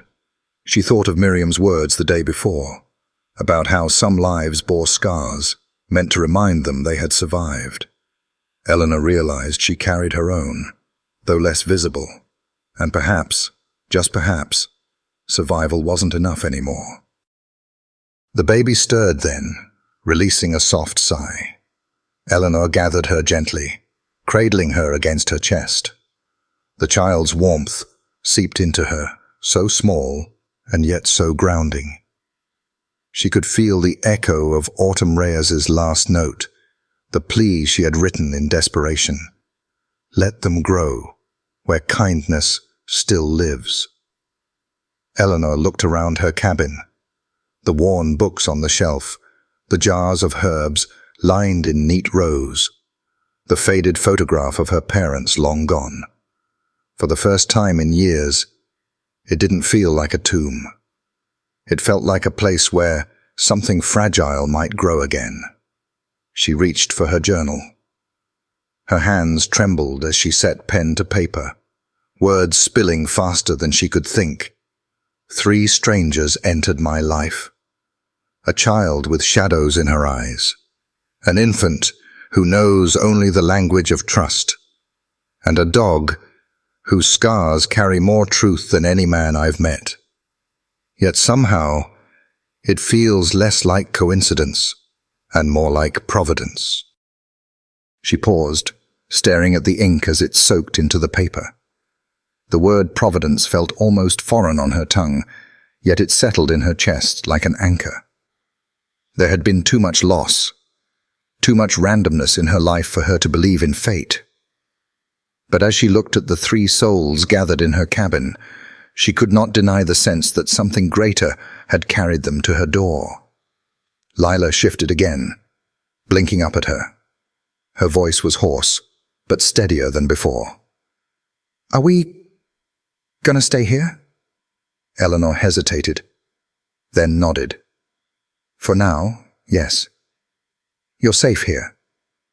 The child studied her for a long moment, then let her eyes drift closed again, hand still clinging to Eleanor's sleeve. Sentinel exhaled heavily, as if affirming the vow.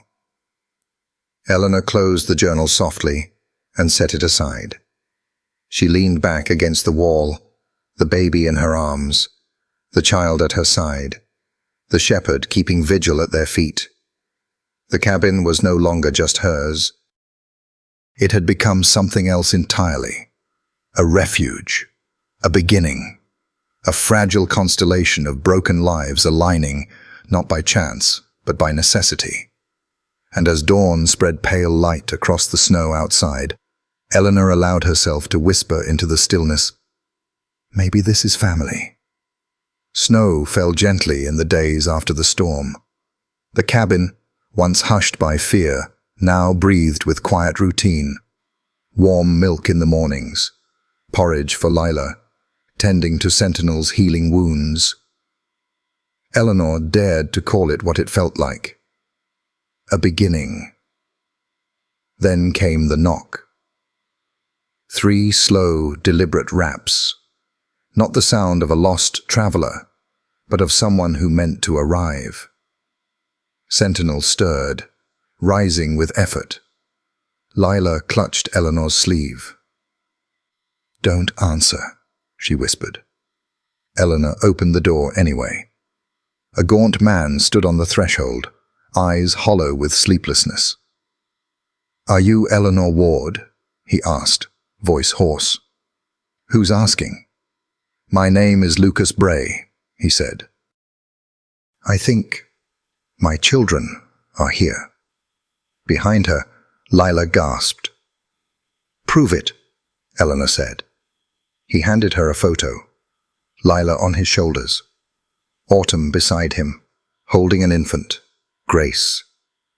"I was gone for 2 weeks for work," Lucas said, voice shaking. "When I came back, the house was empty. I've searched every town in these mountains since."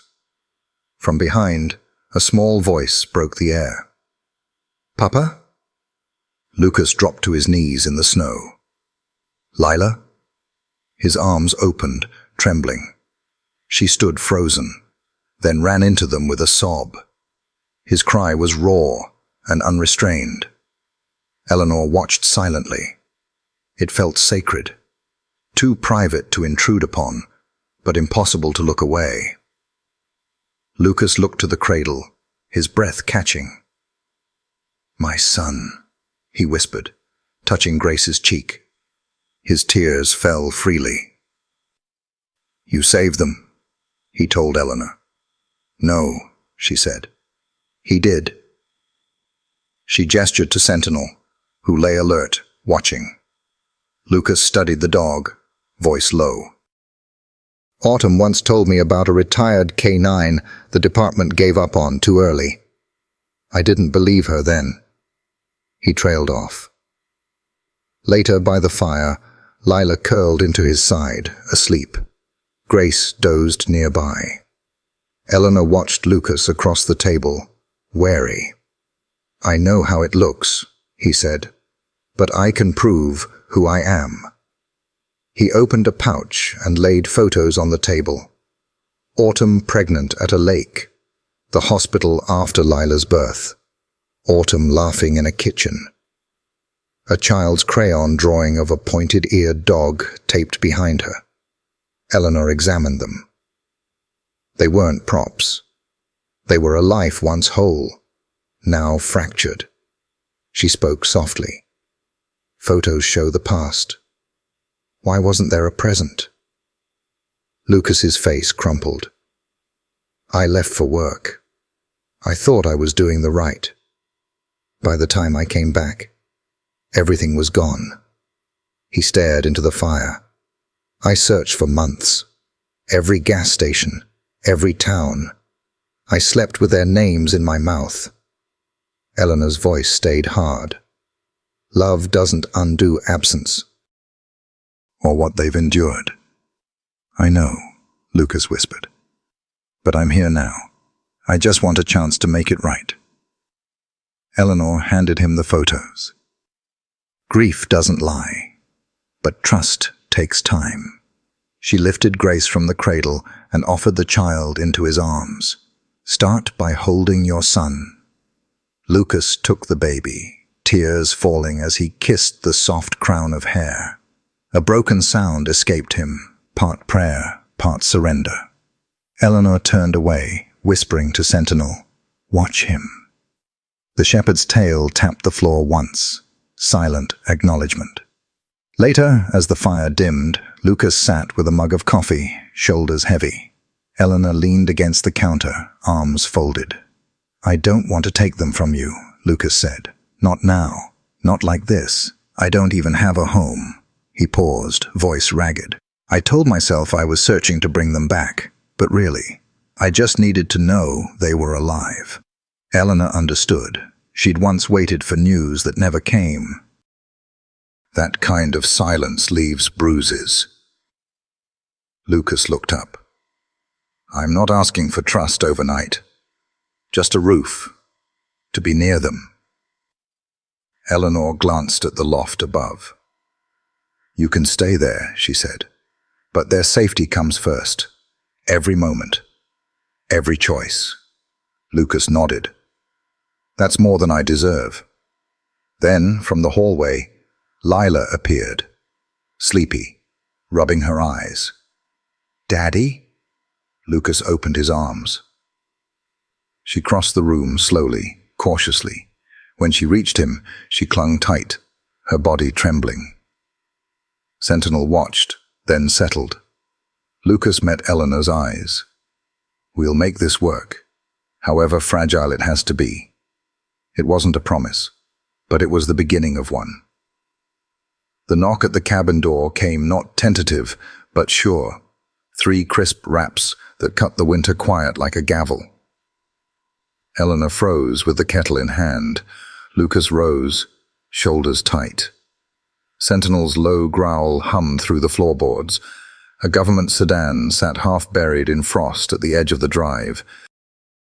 The man on the stoop wore polish and precision. Tailored coat, neatly knotted scarf, shoes already powdered with snow. He opened his badge in a clean, practiced motion. Daniel Price, Child Protective Services, he said. Clipped, professional, not unkind. His gaze slid past Eleanor's shoulder, taking the room's measure. We received a report. I'll need to ask a few questions. A report. The word settled like a stone. Who had called? A neighbor? Someone in town? Or the same anonymous cruelty that always found the isolated? Lucas stepped forward, jaw set. What kind of report? Anonymous tip regarding 2 minors in an unsafe environment, Price said. Standard welfare check. Behind them, Grace cried from the crib, a thin sound that turned the moment from conversation to consequence.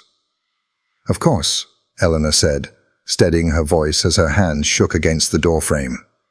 Come in. The agent entered with a faint cologne of city air. His eyes were everywhere, the stack of split wood by the hearth, wet boots drying by the stove, the cedar box crib, the way the place had been patched into safety and warmth. He noticed everything. His face betrayed nothing. Sentinel tracked him, low and intent. A muscle jumped in Price's jaw, but he didn't flinch. Is he always this protective? He asked. He's not dangerous, Eleanor said, sharper than she meant. He saved their lives. Price nodded and wrote in a small leather notebook. I'll need to see the children. Lucas didn't wait for permission. He disappeared down the short hall and returned with Grace, bundled in quilts, cheeks warm, hands windmilling the air. At the table, Lila hovered with Sentinel pressed to her hip, clutching a wooden toy. Price adjusted his glasses, leaning in without reaching. And this is... Grace, Eleanor said. Healthy. Eating well. Birth certificate? Lucas looked away. Her mother carried it. It hasn't been recovered. Scratch of a pen. Price turned to Lila and crouched to her height, voice gentler. What's your name? Lila, she whispered. Lila, do you feel safe here? Are you being cared for? The room held its breath. Lila looked to Eleanor, then to Lucas, then to Sentinel. The shepherd nudged her hand. She nodded. Yes, safe. Price watched the exchange with clinical calm, but his eyes lingered on the dog, as if Sentinel complicated boxes on a form. He rose and asked to see the rest of the home. Eleanor led him through the pantry with its neat towers of cans, the loft where Lucas slept, the washroom with the chipped porcelain sink. He made quiet notes about insulation stuffed into window frames, the patched roof visible through the hatch, blankets stacked with care. Back in the main room, he snapped his notebook shut. Conditions are modest, he said, but adequate. The children appear healthy. I see no immediate cause for intervention. Relief washed the room and stopped short. Eleanor knew judgments could shift with the wind. Price looked at her. We'll be following up. Anonymous tips often resurface. Any signs of instability, emotional, financial, otherwise, could change the recommendation. Lucas's fists tightened. We're doing the best we can. Sometimes the best we can isn't enough, Price said evenly. But for now, the children stay. Lila exhaled a breath no one knew she was holding. Grace whimpered and settled. Sentinel edged closer, anchoring the circle with warm, silent weight. At the door, Price paused, glancing at the hearth and the fragile geometry of people and dog. You're building something, he said. Make sure it holds. The sedan's engine coughed to life in the cold. The tires crunched away. Inside, the kettle hissed and clouded the window. Eleanor set it aside with trembling hands. Lucas stood by the hearth, unreadable. Lila braced herself in Sentinel's fur, as if the shepherd were the only solid thing left. The agent's words hung in the air like a verdict still echoing. Custody review is mandatory. Expect follow-up. Mandatory, Eleanor said, tasting ash. They're already planning to take a closer look. He didn't say they'd take them, Lucas answered, pacing tight circles. It's a procedure. Procedure, Eleanor snapped, sharper than she intended. Procedure is how children are taken by strangers who don't love them, by people who only see numbers and files. Grace stirred. The sight of her small fist closing on nothing clenched something deeper in Eleanor's chest. Lila's voice slid through the room, thin and piercing. Will they take us away? Eleanor dropped to her knees and smoothed the stray hair from the girl's face. No, she said. And even with the tremor in her voice, the word carried iron. Not while I have breath in me. Do you hear? I won't let that happen. Sentinel pressed his heavy head into Lila's palm, adding weight to the vow. His eyes glowed, translating a language older than law. They'll go through me first. Lucas didn't echo it. He stood at the window, arms crossed, watching the tree line swallow the sedan. You don't know the system like I do, he said at last, voice low. They don't care about good intentions. They'll see this place. They'll see me, a drifter with no address, and decide. Autumn and I talked about this. She was terrified the state would step in if something happened. And what? Eleanor said too fast. We hand them over now to spare ourselves the fight? The word struck like a slap. Lucas flinched. Anger flashed, doused by grief. I don't want them to lose more. They've lost enough. The fire ate through a log with slow inevitability. Eleanor pressed her palms together until the bones hurt. She knew loss. She knew how it could hollow you into surrender. But she also knew what had been built here. Night terrors, eased by a warm flank, an infant sleeping without fear, a wary girl who laughed when a tail thumped twice. None of that belonged in a file. They belong here, she said, softer but steadier. Not in a case. Not with strangers. Here. With you. With me. With Sentinel. She looked at Lila. With family. If they come back, Lila whispered. If they try. Then we fight, Eleanor said. Not with fists. With truth. With proof of what love looks like. She turned to Lucas. And you'll fight with me, won't you? Lucas's hand drifted to the pocket that held Autumn's photos. Her grin by the lake, the curve of her belly. He nodded once.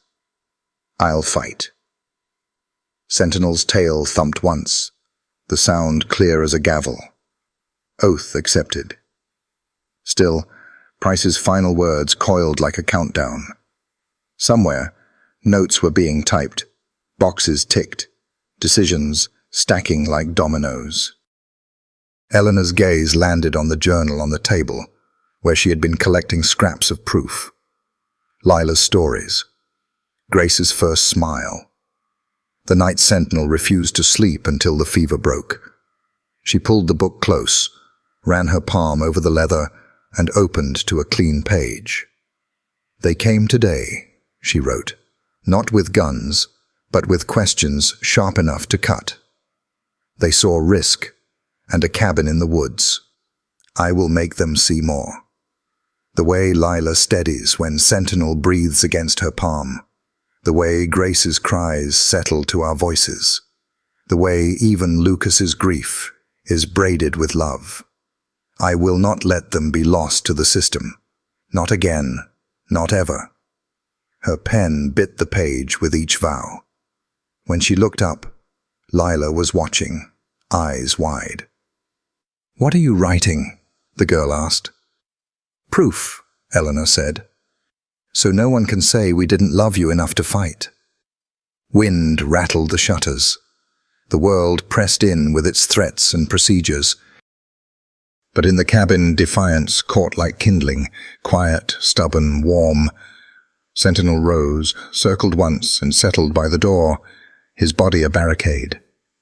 He stared into the dark beyond the window as if daring whatever came next to cross the threshold without reckoning.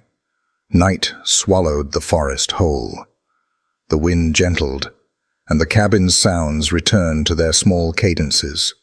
A board settling, embers cracking, the baby's soft breaths.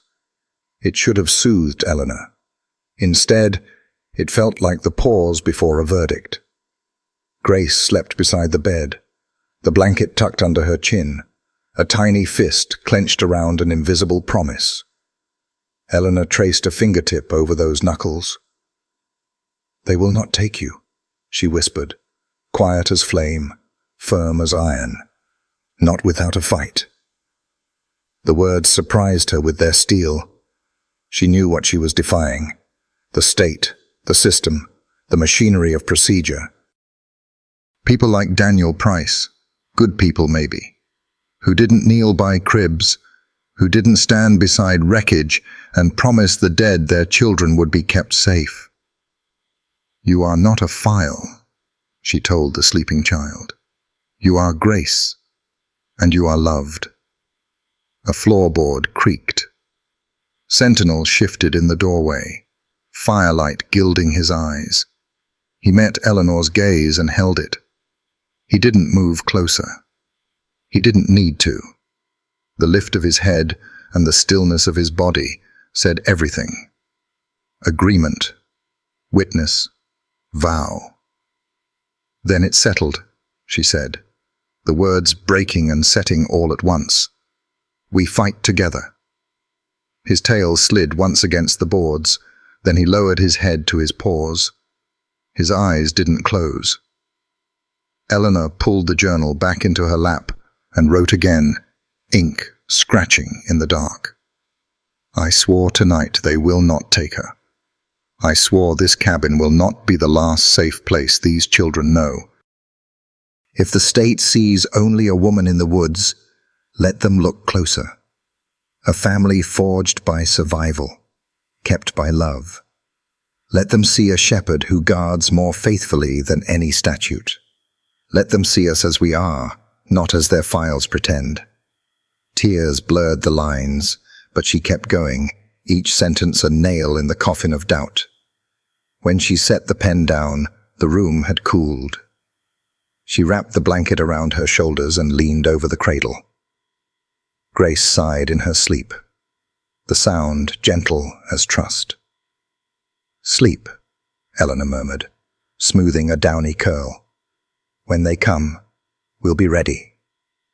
You won't remember the fear, only the arms that held you." From the doorway came a soft huff, Sentinel's breath in the hush.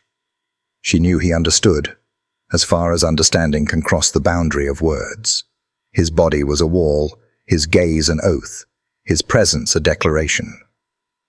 Something loosened in Eleanor then, just a fraction, just enough to let in a sliver of calm. The circle, woman, man, child, dog, felt for once stronger than paper, stronger than law. The embers dimmed, the darkness deepened, promises burned where the wood cooled, spoken aloud and in silence, braided through breath and bone. They would not break while love still drew breath. They would not break while a shepherd kept watch. And when morning came, with it would come the long work of proving what they already knew in their bones, that some families are bound not by blood or decree, but by the promises they refuse to surrender. The knock came as dawn broke across the frost-laced cabin windows. It wasn't frantic nor hesitant. It carried authority. Eleanor set the kettle down, pulse rising. Lucas stepped protectively toward the door, but Sentinel was there first, hackles raised, emitting a low, steady growl. Eleanor opened the door to find Sheriff May Donovan, tall, snow-dusted, and composed. "Let me in before I freeze to this porch," she said. Inside, Sentinel remained wary, but when May acknowledged him with a respectful nod, Eleanor's tension eased slightly. "I heard about child services," May said, dropping a leather satchel on the table. "Daniel Price, known for following the rules, but not always the truth." Eleanor's voice faltered. "They said they'd review custody." May produced a stack of documents. "Affidavits. They won't stop the system, but they'll buy time. Time lets the truth breathe." Lucas, skeptical, asked, "Why would you help?" "Because I've known Eleanor longer than you've been here, and I've heard the stories about how you came asking, carrying a ruined photo of your family. Grief like that doesn't lie." She spread the papers across the table. "They will argue that this place isn't just a shelter. It's home." Eleanor signed first, hands trembling. Lucas followed. May watched them both with quiet steel. "Keep your doors locked. Price will be back, looking for cracks." Before leaving, she paused. "You've got a good dog," she said, glancing at Sentinel. "Smarter than some men I've worked with." Eleanor looked down at him. "He's saved us more than once. Then let's make sure his work wasn't in vain." Days later, they sat in a small town clinic. Eleanor clutched a folder like it was armor. Lucas beside her was stiff, unreadable. Sentinel lay at their feet, golden eyes locked on the door. They were waiting for Miriam Hale, the local doctor. Sheriff May had made it clear. "We need medical testimony. Affidavits only go so far." When Miriam finally entered, her tired face softened at the sight of Eleanor.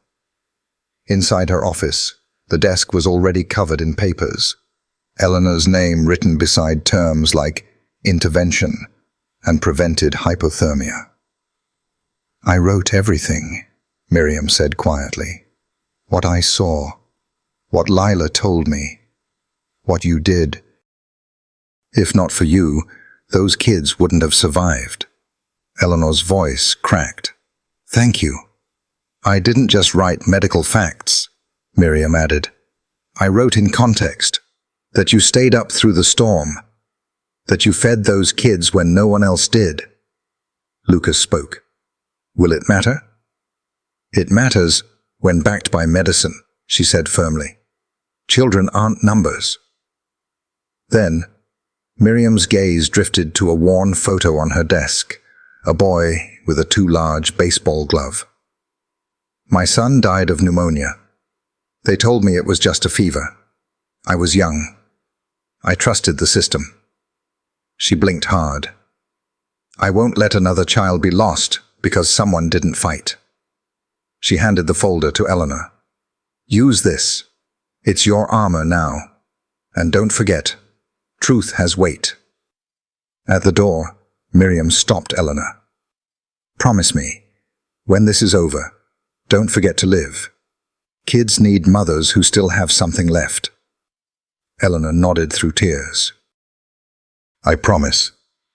As they stepped into the waiting room, Lila looked up from her chair. "Is it over?" "No," Eleanor said, pulling her close. "But we're stronger now."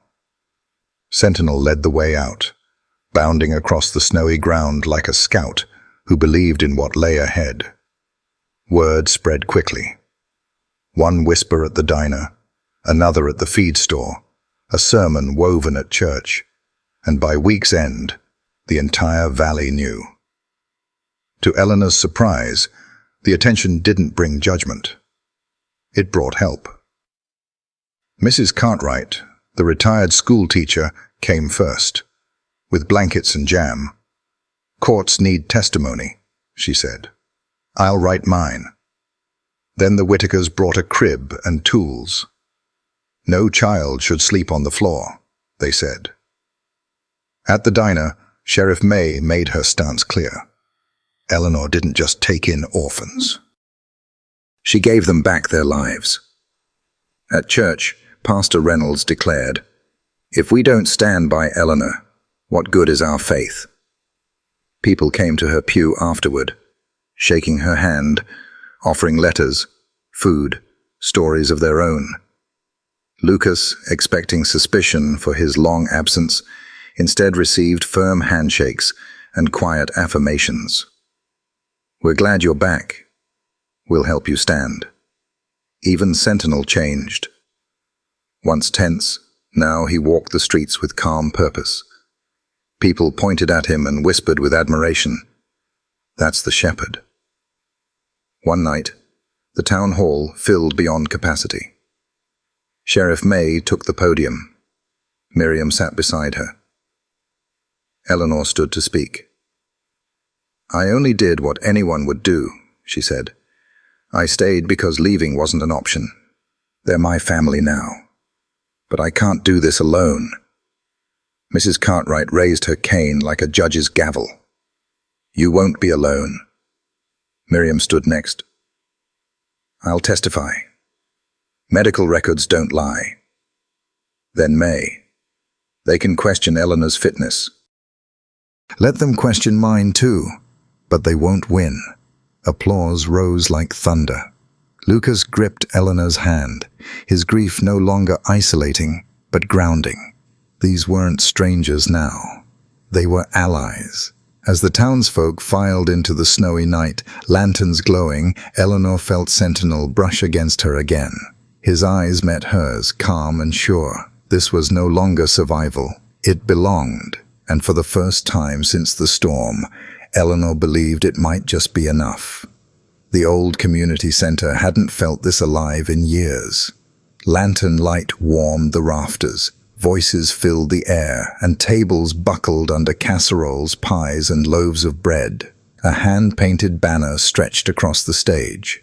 "Welcome home, Grace and Sentinel." Eleanor stood just inside, Grace resting against her shoulder, Lila clutching her coat. Lucas lingered behind them, tense. Sentinel walked beside them, limping but proud, his amber eyes scanning the crowd. Children rushed forward. "That's him!" one boy shouted. Small hands reached out, and Sentinel stood tall and calm, allowing each touch. Mrs. Cartwright hobbled up with her cane. "Told you this town remembers its own," she said, touching Grace's cheek. "Welcome home, little one." Applause swelled. For so long, Eleanor had lived on the margins. Tonight she stood at the center, surrounded, not judged. Gifts piled in, a flannel quilt sewn with prayers, a cradle long kept in storage, toys, books, baskets of apples and honey, even a collar bearing a shining tag that read, "Guardian." On the stage, Pastor Reynolds raised his hands. "We don't gather for tragedy, but for resilience. These children live because of one woman and one dog. Family isn't defined by paperwork, but by sleepless nights and arms that don't let go." Lucas stepped forward. "I wasn't there when I should have been, but you gave them not just safety. You gave them love. Thank you for seeing them, for seeing us." Applause again. Lila slipped her hand into his. "It's okay, Daddy." Sentinel pressed close to Eleanor's leg.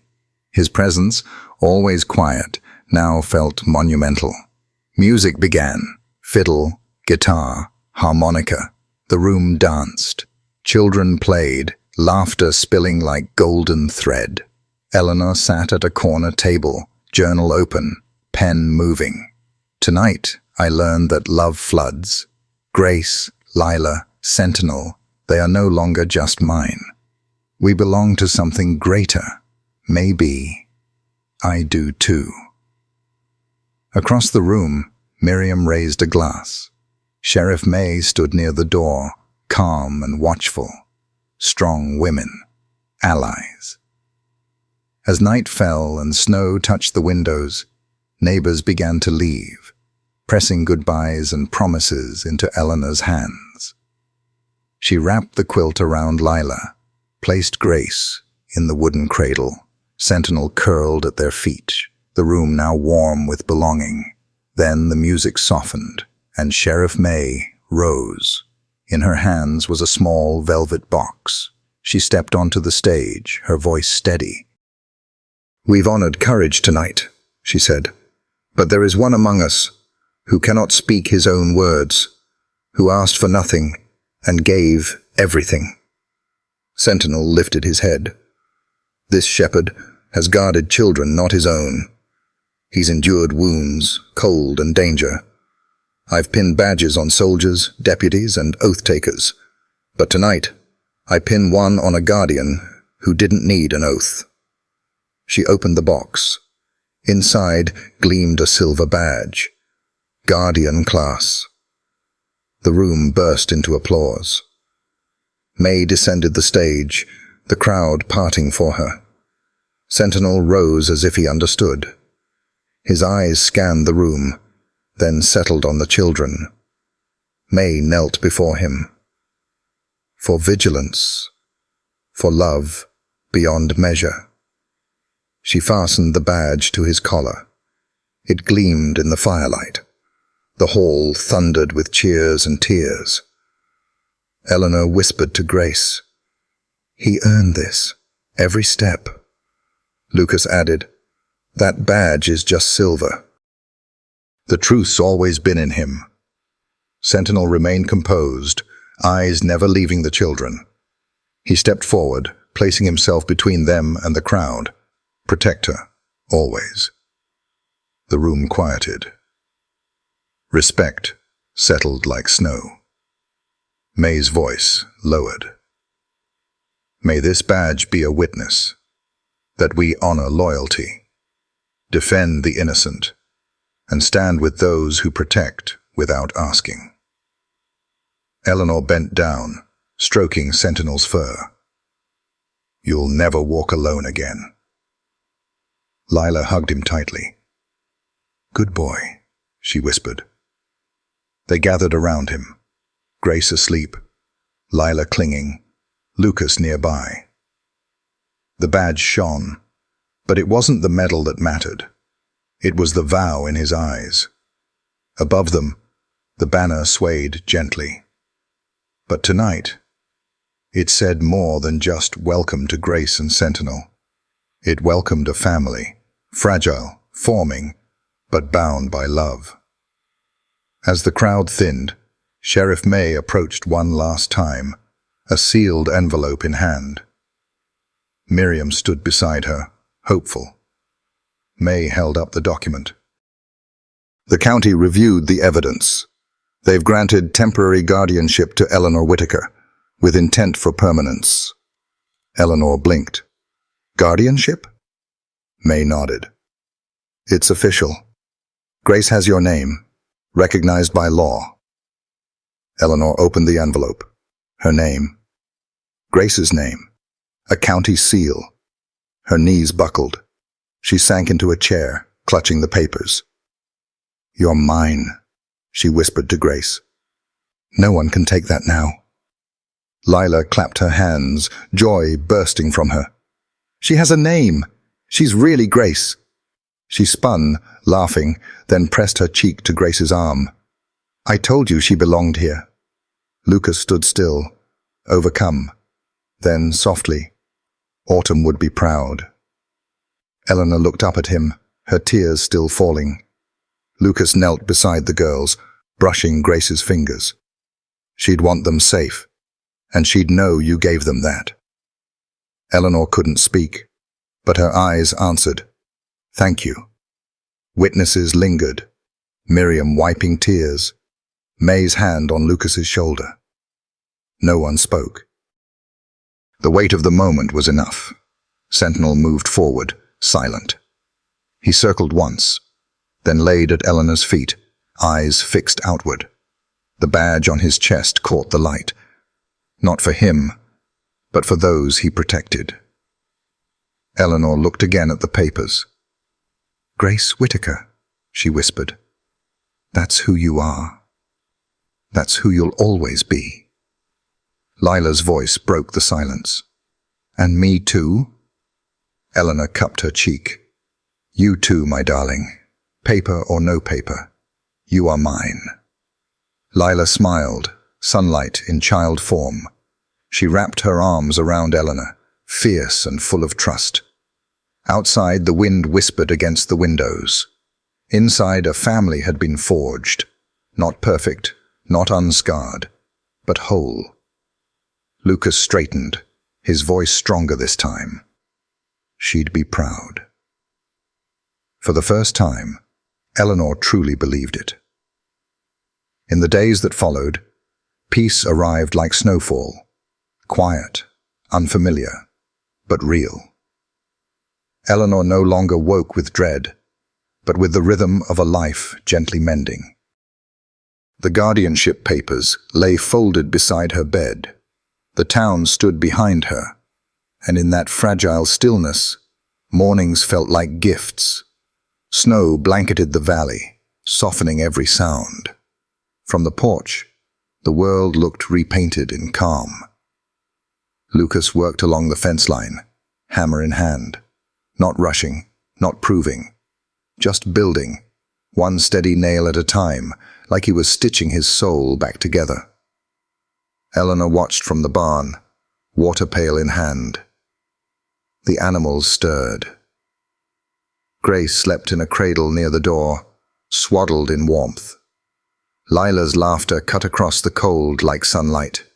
She chased Sentinel through the snow, her boots kicking up powder. The shepherd, limping less now, bounded briefly before slowing to check on her. "Faster, Sentinel!" she cried, tumbling into a snowdrift with a laugh. The dog nudged her gently, protective as ever. Eleanor smiled. The baby stirred, then settled, misting the air with her tiny breaths.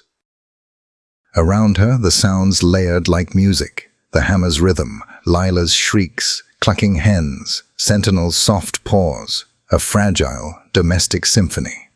Lucas looked up, catching Eleanor's gaze. No words passed, but understanding did. They were both healing, quietly, daily. She looked away first, warmth blooming in her chest. By afternoon, sunlight glittered on the snow. Lila begged for sled rides, Lucas giving in with mock grumbles. Sentinel walked beside them, ears perked. For a moment, the scene looked like a page from a forgotten storybook, pain woven into beauty, joy rising from grief. That evening, they gathered inside. The fire crackled. Grace dozed in Eleanor's arms, Lila curled under a quilt, Lucas across from them, his shoulders lighter. Sentinel lay stretched on the rug, breathing deep. Lucas spoke softly, as if afraid to wake the peace. "It still doesn't feel real. The guardianship, the support. This is quiet."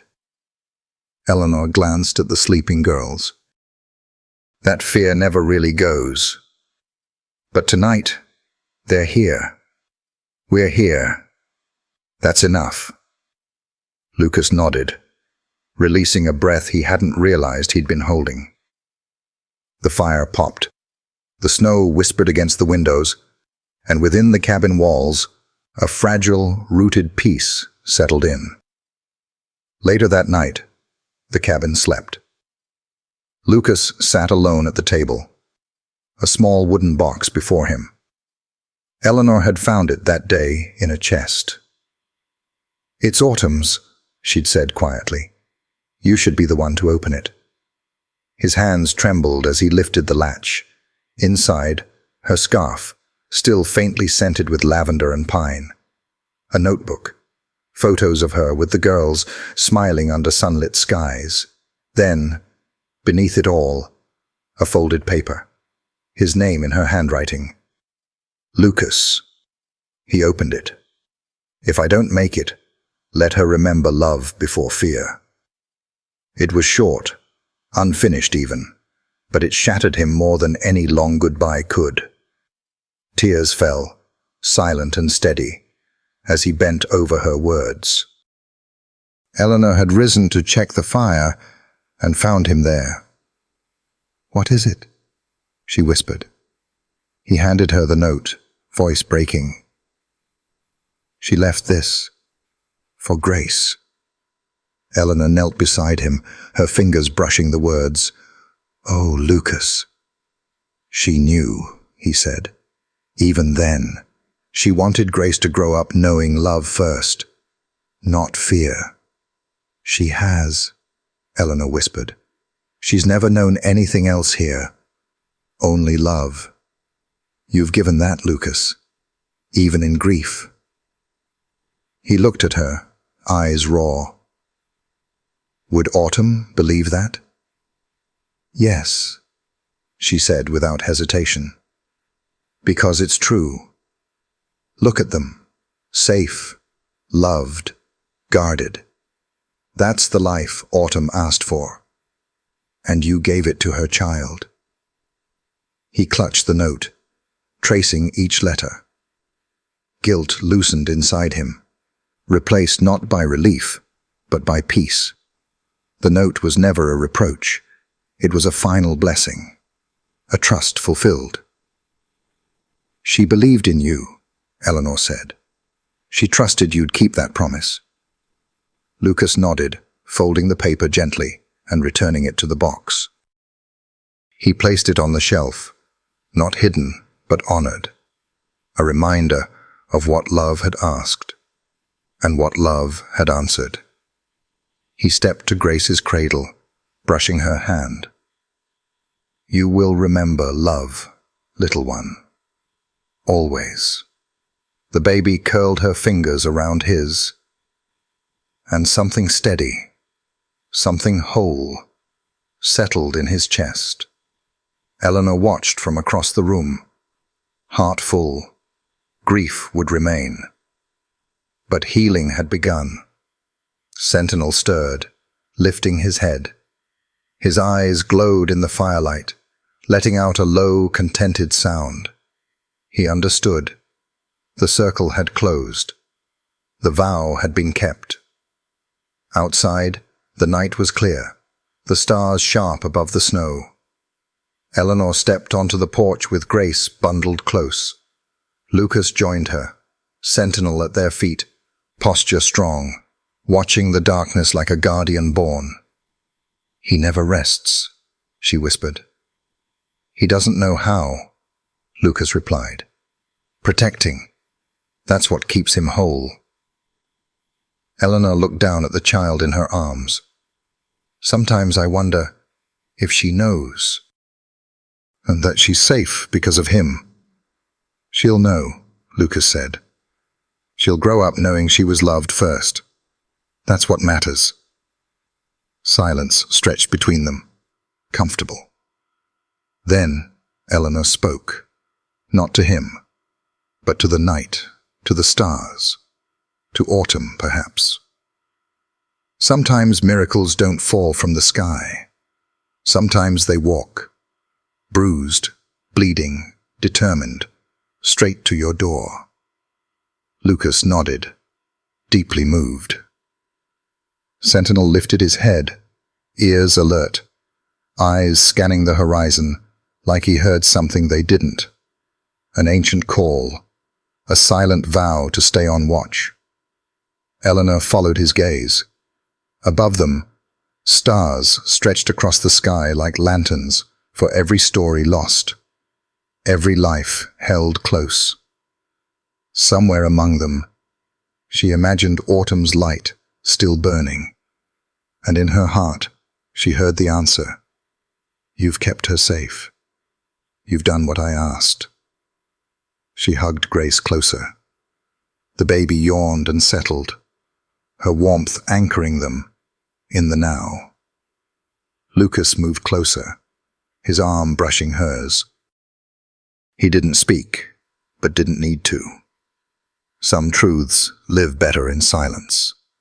The porch creaked. The world outside was vast, uncertain. But here, now, Eleanor felt something solid beneath her feet. Not certainty, but faith. Sentinel remained at the edge, gaze fixed forward. He wasn't resting. He was still guarding. And Eleanor knew, whatever storms returned, whatever papers or battles lay ahead, they would face them together. Because sometimes the miracle isn't thunder or fire from heaven. Sometimes it has 4 paws, quiet eyes, and a vow that never breaks. Sometimes the stories we share about German shepherds aren't just about dogs at all. They're about us. They remind us that loyalty still exists, that love can be quiet yet unshakable, and that the bond between a person and a dog has a way of carrying us through the hardest seasons of life. If you've ever looked into your dog's eyes and felt understood without a word, you already know the gift I'm talking about. For those who want to deepen that connection, maybe learn new ways to communicate, care, or simply spend more meaningful time together, there are some gentle resources out there worth exploring. Nothing complicated, nothing pushy. Just small reminders that the best parts of life often come on 4 legs. So if you feel that tug in your heart tonight, follow it. Your dog doesn't need perfection, only your presence. And who knows, you might just discover, as so many of us have, that in loving them well, we find pieces of ourselves we thought we'd lost. Take this as a friend's nudge. Give them an extra scratch behind the ears, and maybe take one step closer to the bond you both deserve.